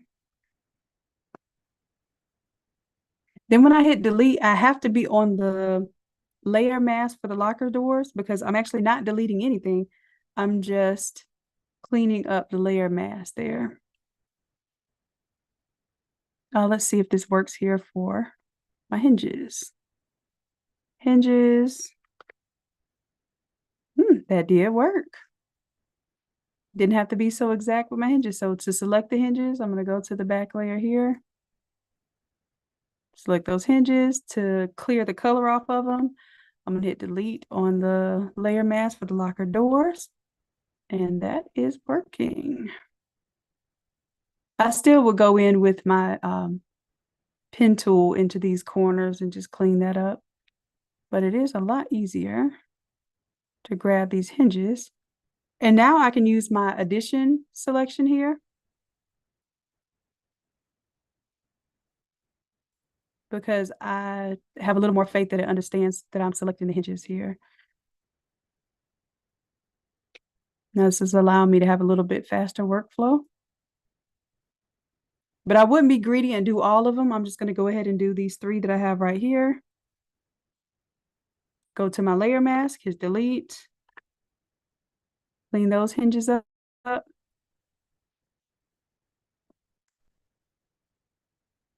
And now I can move on to, I got a hinge here.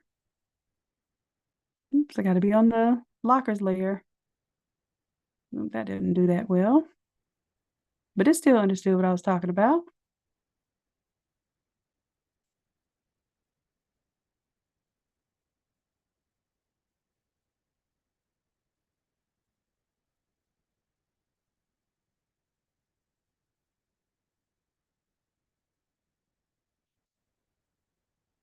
And this one grabbed a little bit more inside of there, which I'm not mad at because that would be orange anyway, so that's fine. Oh, let me say, I said I wasn't going to be greedy. Just go ahead and clean up what we have so far. But sometimes you select so much and then you can't undo something because you didn't notice where it went bad. You don't know how far to go back. All right, so hinge. Oh, it's not going to work because I'm not on the lockers layer.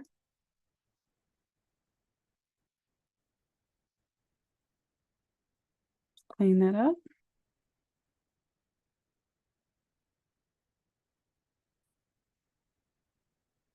And there's a much brighter highlight over here, so it may have a harder time finding my pieces over here.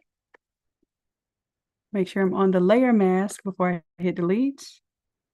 And no more hinges. Now it's just door handle. So I'm going to do deselect and grab just the door handle.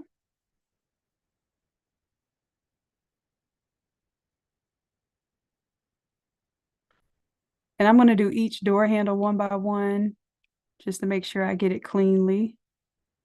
This one did okay, but I still see a little bit of that edge there that I would prefer to have that removed. Excuse me, y'all. So in order to do that, I'm going to do the pen tool. Because I already used the selection tool to grab that and it didn't do quite like I wanted. So I'm using the pen tool, I'm clicking and dragging. Gonna make my own selection here.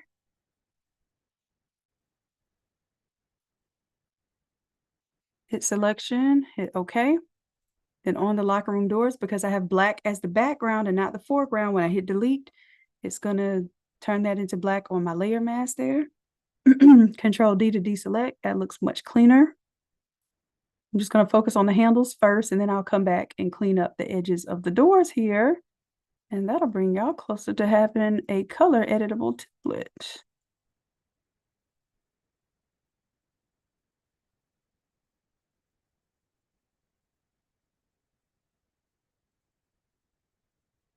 And let's make that a selection. Okay. I can get that a little bit cleaner.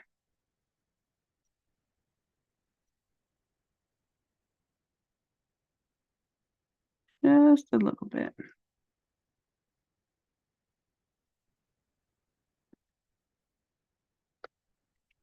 All right, perfect. All right. Now what I need to do is clean up these hard edges here where it kind of spills over into the orange a little bit here. Again, pen tool there. Just take it to work.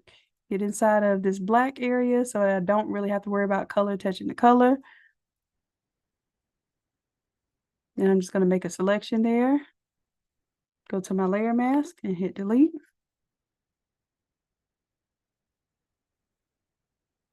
And this is where it can get a little time consuming, but what I'm going to do is do the left and right side touching lockers at the same time. And then we still have to test this, meaning that we'll test two different colors and make sure that it still looks good, still makes sense, and doesn't look sloppy.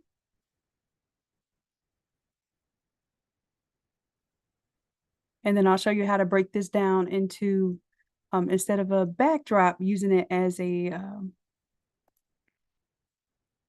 4x8 panel.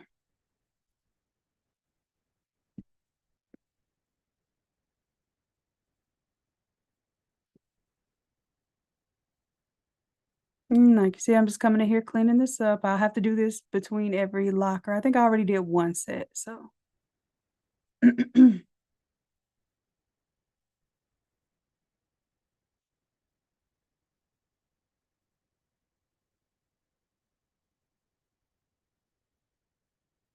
And before I get too ahead of myself, I'm gonna go ahead and close this off. Turn that into a selection. Hit OK. Hit delete here to clean that up, and Control D to deselect so I can see what my cleanup looks like. See how clean that is now? And so my daddy would always say, make your prep work your best work. And that's usually what I'm doing when I'm making templates for y'all, is this type of stuff. so that when you all go into it, it's just a quick cleanup, a quick color change. But now that I'm showing you this stuff, it helps you understand how you can take a graphic that you created in AI and you can modify it and make it a template.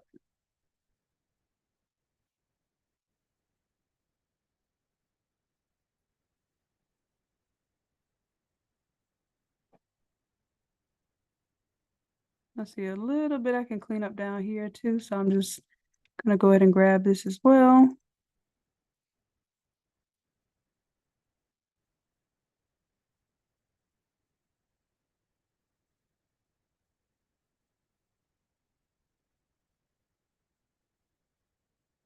And all I'm doing is clicking. I'm not even dragging. I'm just clicking because these are primarily straight lines. So I do not have to worry about clicking and dragging and making those curves like I just mistakenly did just there.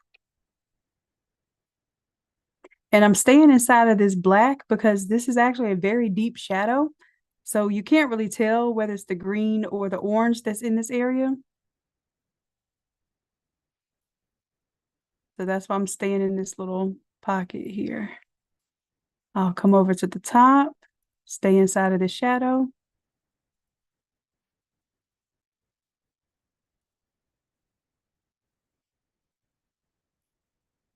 Come on up here, be safe. Don't do too much at one time. Make that a selection, hit OK. Delete to get rid of that part of the layer mask, deselect, and then just come down here, test it, looking clean, it's looking clean.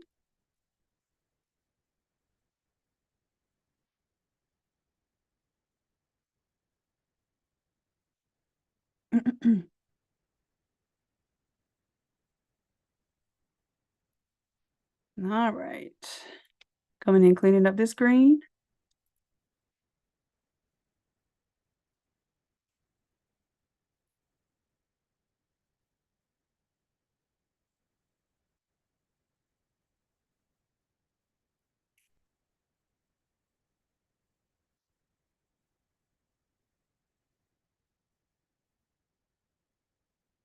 And I don't think I have any green to clean up over here. So I'm gonna stop while I'm ahead up here.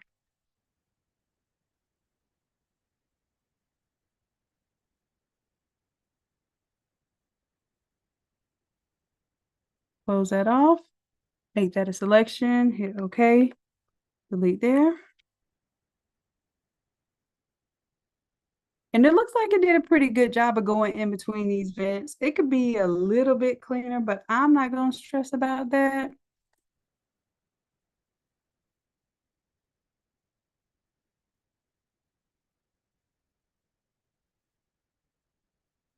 I think the rest of this is okay. I can clean up around this locker here. Zoom in.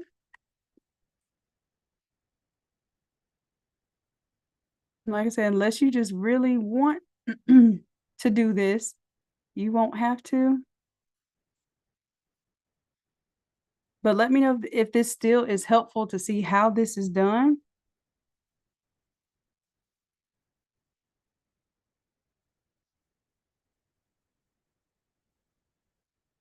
Because I'll most certainly give you the template when I'm done as part of your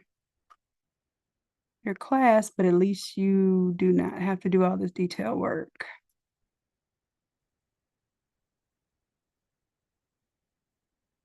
Now this will be the same thing. Let's say, for instance, you wanted to change one of those airplanes we made tonight into a template that you could rechange the colors of the airplane based on someone's theme. This is what you would have to do. You'd have to separate those colors, clean it up, make a color mask for each of those areas that you were going to recolor. And that's how you make it into a template.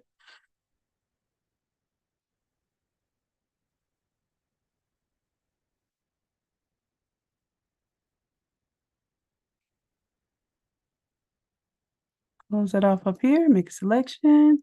Okay, and delete. That ear is cleaned up now. I'm just going to zoom in and make sure that the top and bottom over here are what they're supposed to be.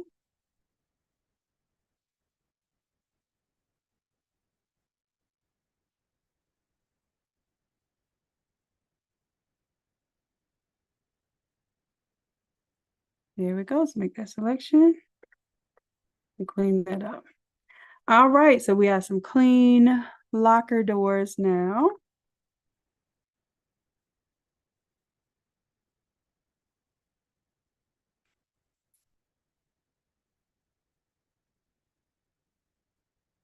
All right, floor. We've got a layer mask too, and that looks good.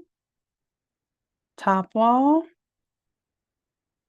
Layer mask, that looks good. Now what I'm gonna do, I don't want the locker doors or the locker frame to recolor, so I'm gonna select the floor by holding control, and then I'm gonna hold down control and then shift and select the top wall, okay? Then I'm gonna come to my locker doors here and just hit delete, because that should not be recoloring at all.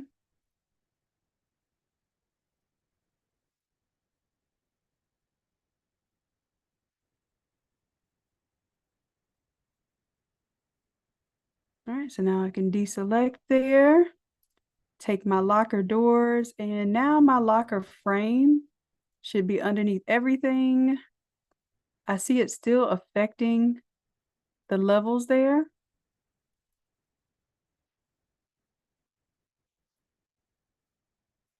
That looks so cool. Y'all talk back to me now. Is this okay? Is this something that y'all learning something from? Like I'm over here like this looks so cool, and then everybody's like sleep in the comments. Are y'all sleep on me yet?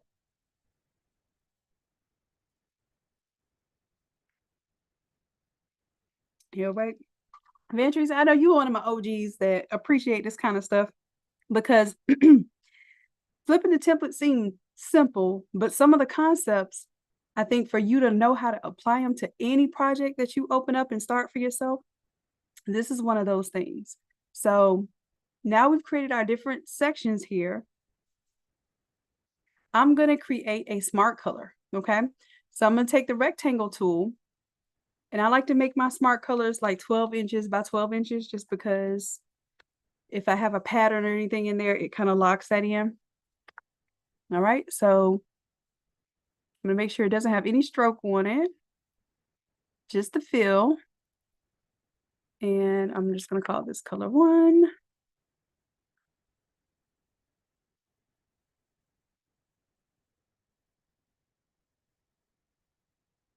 Duplicate that layer, call color 2, because we really only have 2 colors that go with our template. The background and the wall colors are usually just going to be neutral anyway. I just want to have a way to have those interchangeable just in case. All right, and then what I'll do, take my floor and my wall.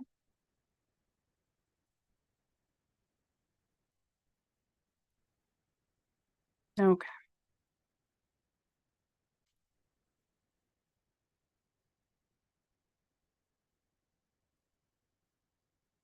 Let's do a smart color here now, because we already created them. Where did they go?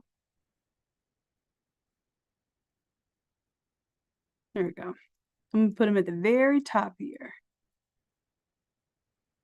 Now it's not a smart color yet until I turn it into a smart color. So I'm going to right click and turn it into a smart object for color 1. Now I'm doing all of this while it's at 150 pixels per inch because I wanted to lock in these details and I wanted to lock in these sizes. And then once I'm ready to turn this into a template, I'll basically break it down to a 15 pixels per inch file so that if you are working in it and doing, some detailed stuff, like let's say, for instance, you're putting patterns and prints on things and that sort of thing, you may want it to be a smaller graphic so that you're not weighing down your computer.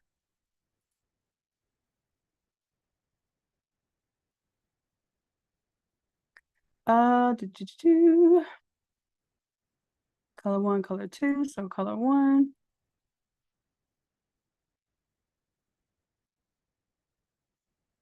I'm gonna go into my PNG. I can just grab my color 1 from here.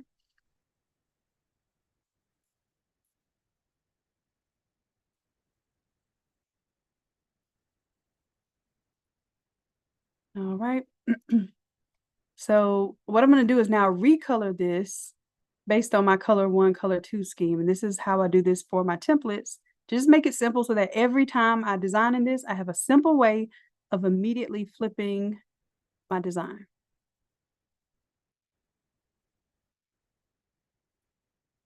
All right, now what I'm doing is I'm just selecting the hex color from my whole PNG. That way I make sure that this is going to be consistent with my red grad project. All right, so now that these are smart colors, I'm going to go ahead and align them here. I'm going to keep a version of them that's just smaller, okay? Because all that's doing is just basically making it a swatch that I can play with later on. And it doesn't take up much space because I'm not going to actually print these. I'm not even going to have these visible. I'm going to duplicate these two. Turn the two off that are just going to be my little editable places. And here I'm going to center down the middle, both vertically and horizontally. And I am going to make this as big as the board here because we're basically going to be recoloring this entire artwork. All right, boom. Now, wherever I have a color, I'm going to take this color 1 and color 2, bring it here to my locker doors. I'm going to copy the layer style from the green here and paste it on the gray and on the deep red color here. Turn off that green. And see, this is where the levels come in handy because if I want the doors to be this deep red color, this crimson color, then I need to adjust my levels to get that color, okay? And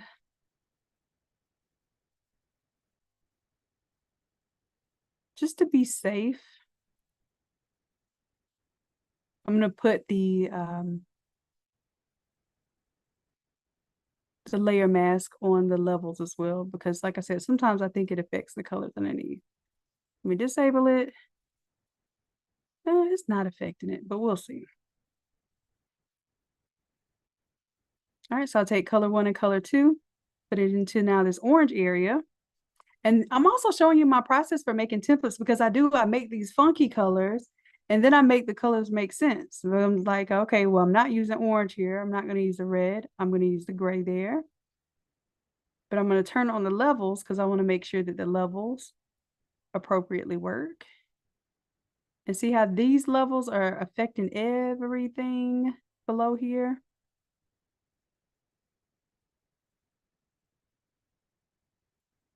I'm going to grab this locker frame here, then do Control-I to invert.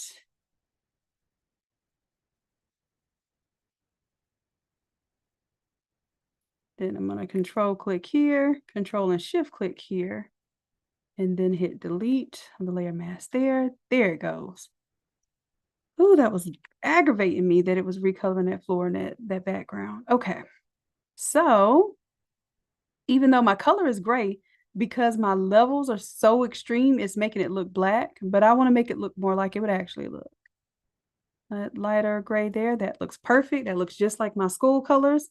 And the other thing you may want to do is you may want to add like stickers to it because I see that folks are doing that as well. So you may have like your little accents or whatnot.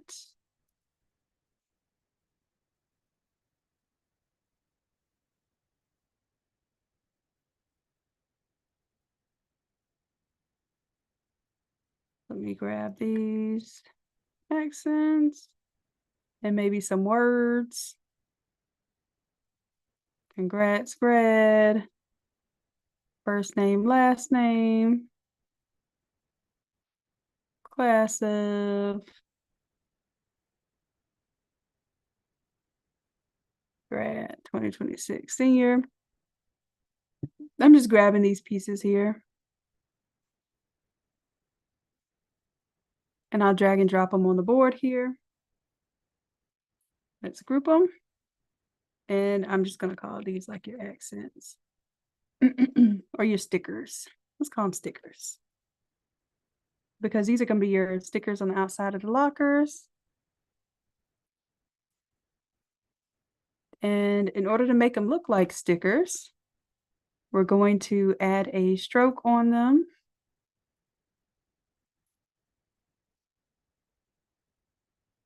And a little bit of a drop shadow.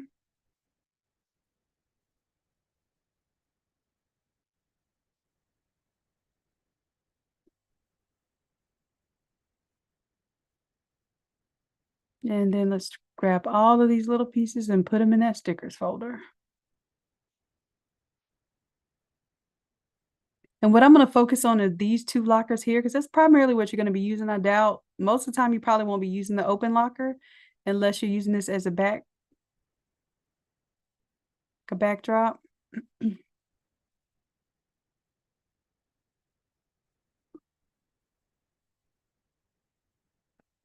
And then of course you may or may not be using all of these pieces. I'm just bringing them over here. Matter of fact, bring them all over here.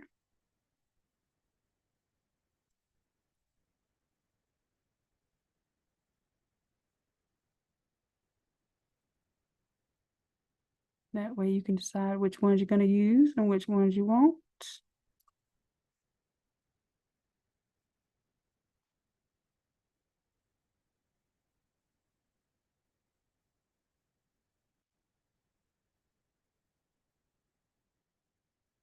I'm gonna turn on my auto select here just because I'm selecting these individual stickers. Oh, I lied.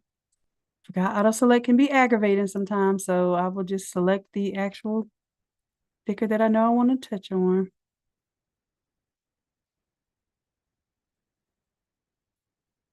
Now, I'm just spacing them out for now just to show y'all that they kind of do look like stickers when you do them like this. All right. We can arrange those stickers in just a little bit, figure out which ones we want. We're almost done with this project. I'm going to go ahead and save what I'm working on because it's a lot that we've done so far. All right, let me check now that I have my red and my gray. I feel like I can clean this up just a little bit here. So I have a little bit of that red and that gray kind of coming through onto itself. Now I want to clean that up and make it more solid red here. So I'm going to still get my pen tool. And this is why I tested out in different colors. Let's get up here and clean this up first.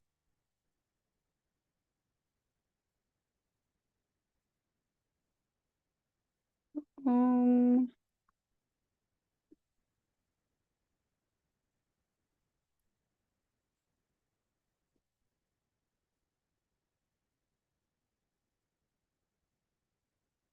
First, gonna clean up inside where this gray is.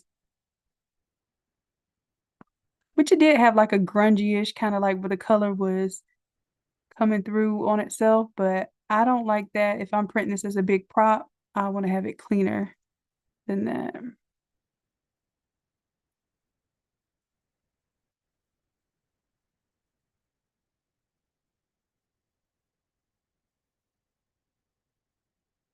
So here I'm going to be removing the red from these areas. Making that selection.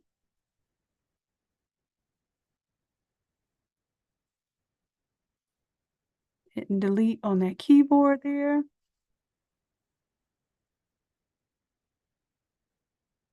Make sure everything looks cleaned up and good. Yes. At the top here, I'm going to clean up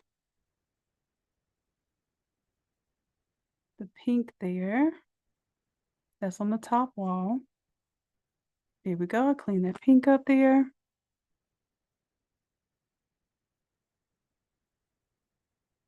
And then I'm going to select the inverse because I feel like this should be showing through red here, but it's got a little bit of that gray showing through, which honestly, I might want to keep it because it gives it a little bit of character, because this outside frame of this door is kind of blending into the front of the other door.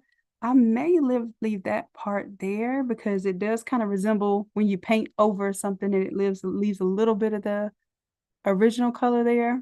I may leave that alone because it gives it kind of like an antique kind of edge there.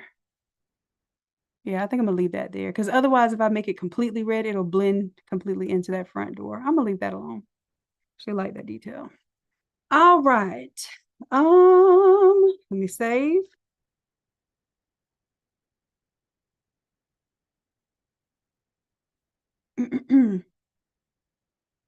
I think like a frame is done.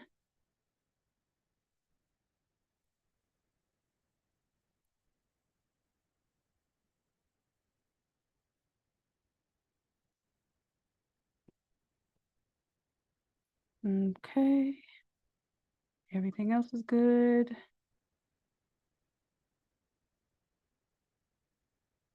And that's what it looks like without any of the shadows and stuff. So this is really what's giving it depth here. It's crazy what that looks like without this layer. All right, so also because of that, I want to go ahead and take these layers, these groups, everything but the stickers, and I want to link them so that if one moves, they all move. You could even go as far as locking them since everything is already like ready to recolor so that you just can't move them. So if I lock them, you can always go back and unlock them. But if I lock them, that means that now I cannot, even if I take my move tool, I can't move this stuff around. Okay. That just makes it easier not to manipulate anything and then later come back and realize it's not lined up. All right. So that's it for the lockers. I think what I'll do is try it out. Now try out my smart colors.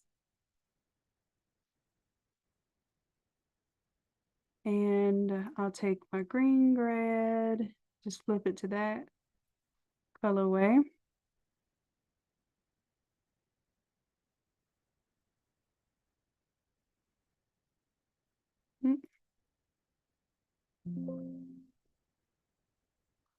All right, and this is me testing it out now in a second colorway. I usually do that too, just to make sure it makes sense, right? You're gonna make a template, you gotta make sure that it translates. All right, so my orange is my secondary color for this one. Duplicate that layer, make it orange. All right, let's save it and close the window. All right. And then that way, if I wanted to change out the stickers, I should be able to do that. I want to make sure it still makes sense. Everything looks good. If I felt like that orange was a little too strong, then I can go to my locker frame here and I can change out my levels. Kind of tone it down a bit. All right, but I'm gonna leave it where it was because I think I'm gonna keep it on that gray and red, but at least y'all know how to change that. All right, and then just to keep it simple, I'll turn the color off for the floor and turn the color off for the top wall. So if y'all want to keep it neutral, it's right there. It's already neutral. Okay. That way it stays cool.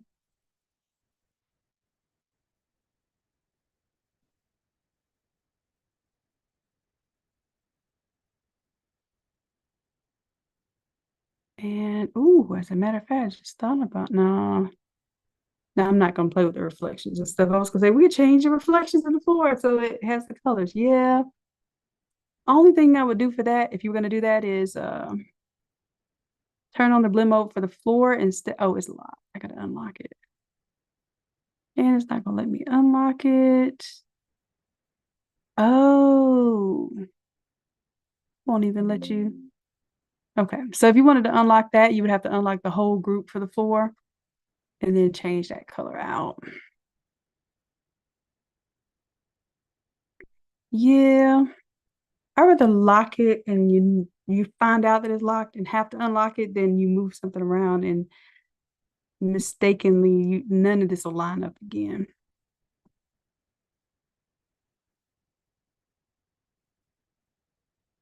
And then I'm going to change it to hue.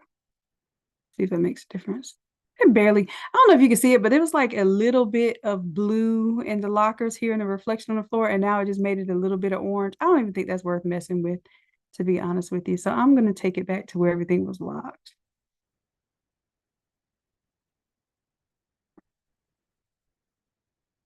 And just take that off. And then if you want to change the color of the floor, you can just unlock it and change the color. All right. That looks good to me. I'm going to change it back to my original color scheme because now I have tested it in a different color scheme and it works.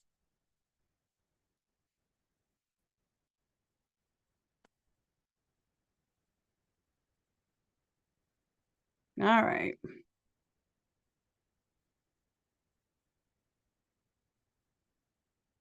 And then whatever you want to show here, I'm going to take some of these off. And I'm going to turn auto select on now that I got them separated.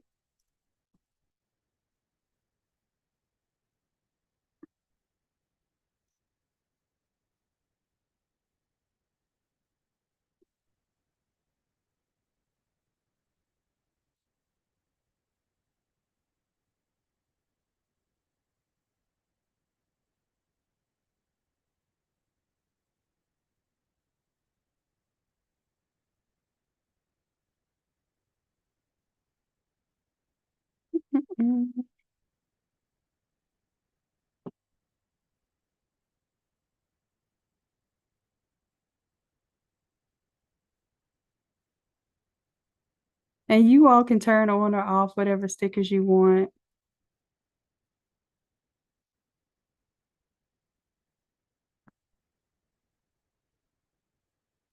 And basically any image that you drop into here will appear like it's a sticker. Basically, it'll have this white outline with this drop shadow effect to it. And you can turn that effect on and off here as well. All right, so leave that alone. You got your stickers. Unlock that, and I didn't mean to. So the only thing that you really want to be able to change out of this is your color 1, color 2. Now, what I'm going to do is I'm going to have this be its own smart object. That's why it's a PSB, it's a large file.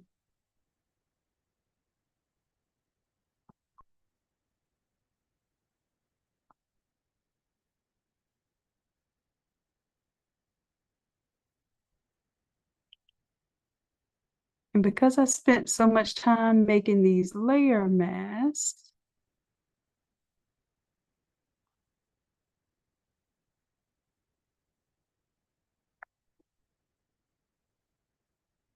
I'm going to make this image itself pretty much like the size of a all over shirt. Like I say, everything is preserved in the smart objects here. So I'm saving that.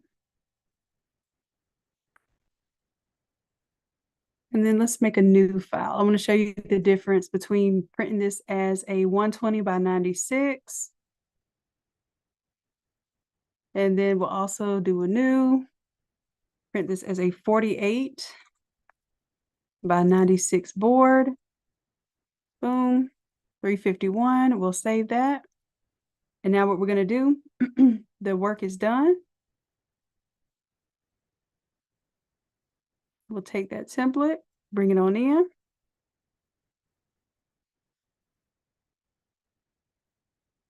Oh, let's do image size. I want this to be only 15 pixels per inch as we're working in it. Image size.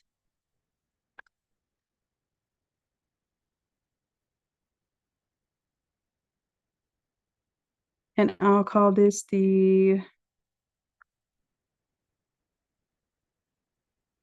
48 by 96 locker. And I'm going to put the word preview after it because that's usually what lets y'all know that it's only 15 PPI and that you need to increase it to 150 PPI when you're getting ready to do your print ready version of it. And that's what I'm about to show you right now.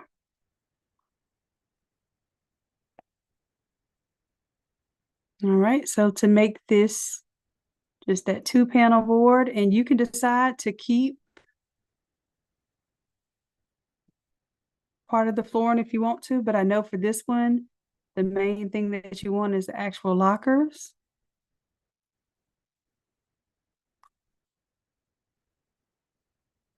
You may even want to kind of keep a little bit of that excess out there so that you know where to trim.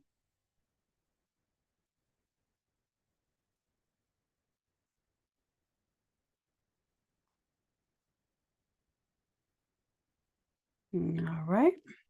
So this would be your, it's not printable. This is your preview version of it. So I'm going to hit save here. And then I'll show you the same process here. I'm just duplicate this layer since I already resized it and put it on this one here.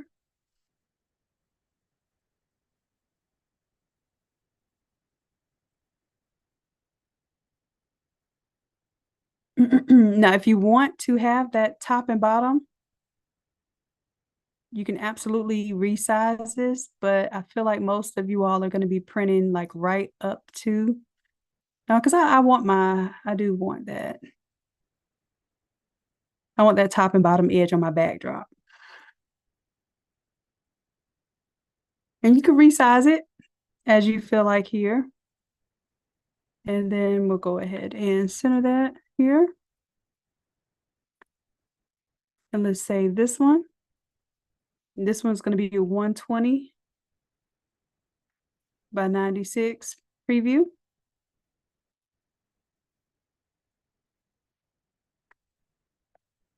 Now, this is how you would make sure, you lay it out or design it within here. You can actually go into the 351 now, and it's completely editable. Okay, this whole thing is completely editable, whether you're doing it from the backdrop versus just a 4x8 panel. All right, and then what I'll show you is when you get it designed exactly how you want it and you have it saved, make sure you save it as the 15 pixels per inch version. Then you're going to go to image size, and you're going to put that 0 at the end there. Look how it jumps up from a 7.42 megabyte file to a 741 megabyte file. Hit OK. It's going to take some time to render it. Look how big that image is. I want you to zoom out.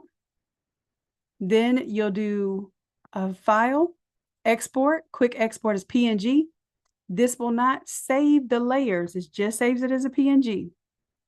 And now what I'm going to do, instead of preview, I'm going to put print. And then instead of 15 PPI, it's 150 PPI. Okay. But then when you get ready to save the editable file, you want to let it completely save that PNG somewhere else. Let it save. Because it's a big file, but it's not saving all those layers. So it's not nearly as big as it would be if you were saving all the layers. That makes it a file that's small enough to send to your printer via email or Dropbox or Google Drive or anything like that. All right, now that it has officially exported that as a PNG, I'm going to go back up to image size. I'm going to take it back down to my 15 pixels per inch because it makes it a more manageable file for me. And then that way, when I go to save this by doing Control S or File Save, it's a much tinier file. This file is 100 times smaller. 100 times smaller just because I save it as 15 PPI. So I can close out of that one. Same thing here, image size. I need to get my high resolution PNG version of it. So I turn it to 150. Look, it goes from 2.9 megs to 296 megs. I'm going to say, okay, it's going to blow it up. Then I'm going to go to File, Export, Quick Export as PNG. Again, instead of naming it Preview, now this is a PNG. This is not affecting my original editable file here. So I'm going to call this Print, and then 150 PPI. That way I know I have this printable. And if my customer asks me to change anything, I go back into the design file, change it, save over the PNG for my printable, and then still take this one back down to my 15 PPI. So see, once it's done saving that PNG, I'm going to go back up to image size, and I'm going to bring it back down to 15 pixels per inch to save this file, because it makes no sense to save it so big and it takes up 100 times the space that it does when I do it like this. Okay. And that's why I put the name preview in the title, so that you remember, hey, this is a preview size. Don't send this to this printer at 15 pixels per inch. You'll be mad. All right. So technically, that is it. I think I even went past my hour that I said I was going to do for y'all, but I wanted to make sure that you have a full deal template. Like, y'all can work in this template tonight. I'll go ahead and upload it. But I also wanted you to have the understanding of how you work in a file that's this large, how you print a file. So now when I go and I look at those printable files, I can view my large icons here. And see how this one says print, but it's a PNG. I can send that to my printer right now. This one that says preview, I don't send my preview to anybody. Number one, I don't want none of my competitors having my layered graphics in my templates. That's just a no-no. So what I do, I send them my PNGs. So if they really gonna try to mess with my stuff and make it their own, they're gonna have to work for it. I'm not gonna give them my layer files. Okay. Secondly, this file is 120 megabytes. This file is 46 megabytes, much smaller than if I were to have this file at full 150 resolution. Okay. So all you're sending is a flattened PNG to your printer. That's all they need. They don't need all your layers. Most people send it because they're like a little afraid and they think that the printer's going to fit. Them printers ain't going to fix nothing in your art file. Nothing. So don't send them your editable templates. Okay. Just letting you know, all they're going to do is take your stuff and you'll be seeing them selling them designs next. All right, so that's it. I'm going to go ahead and upload these to the back end of the site. Remember, we're going to do our Monday class will be Photoshop and our Thursday class will be AI. I'm going to be breaking down this whole flight project, this whole flight theme project, and then we're going to move on to Memorial, because we had started to do that before graduation, and I want to make sure that we get back on track with that and get those, get that project started for technically our May project. Okay. All right, my loves, that's it for tonight. I appreciate you and I love you dearly. And until next time, bye. Good night, y'all.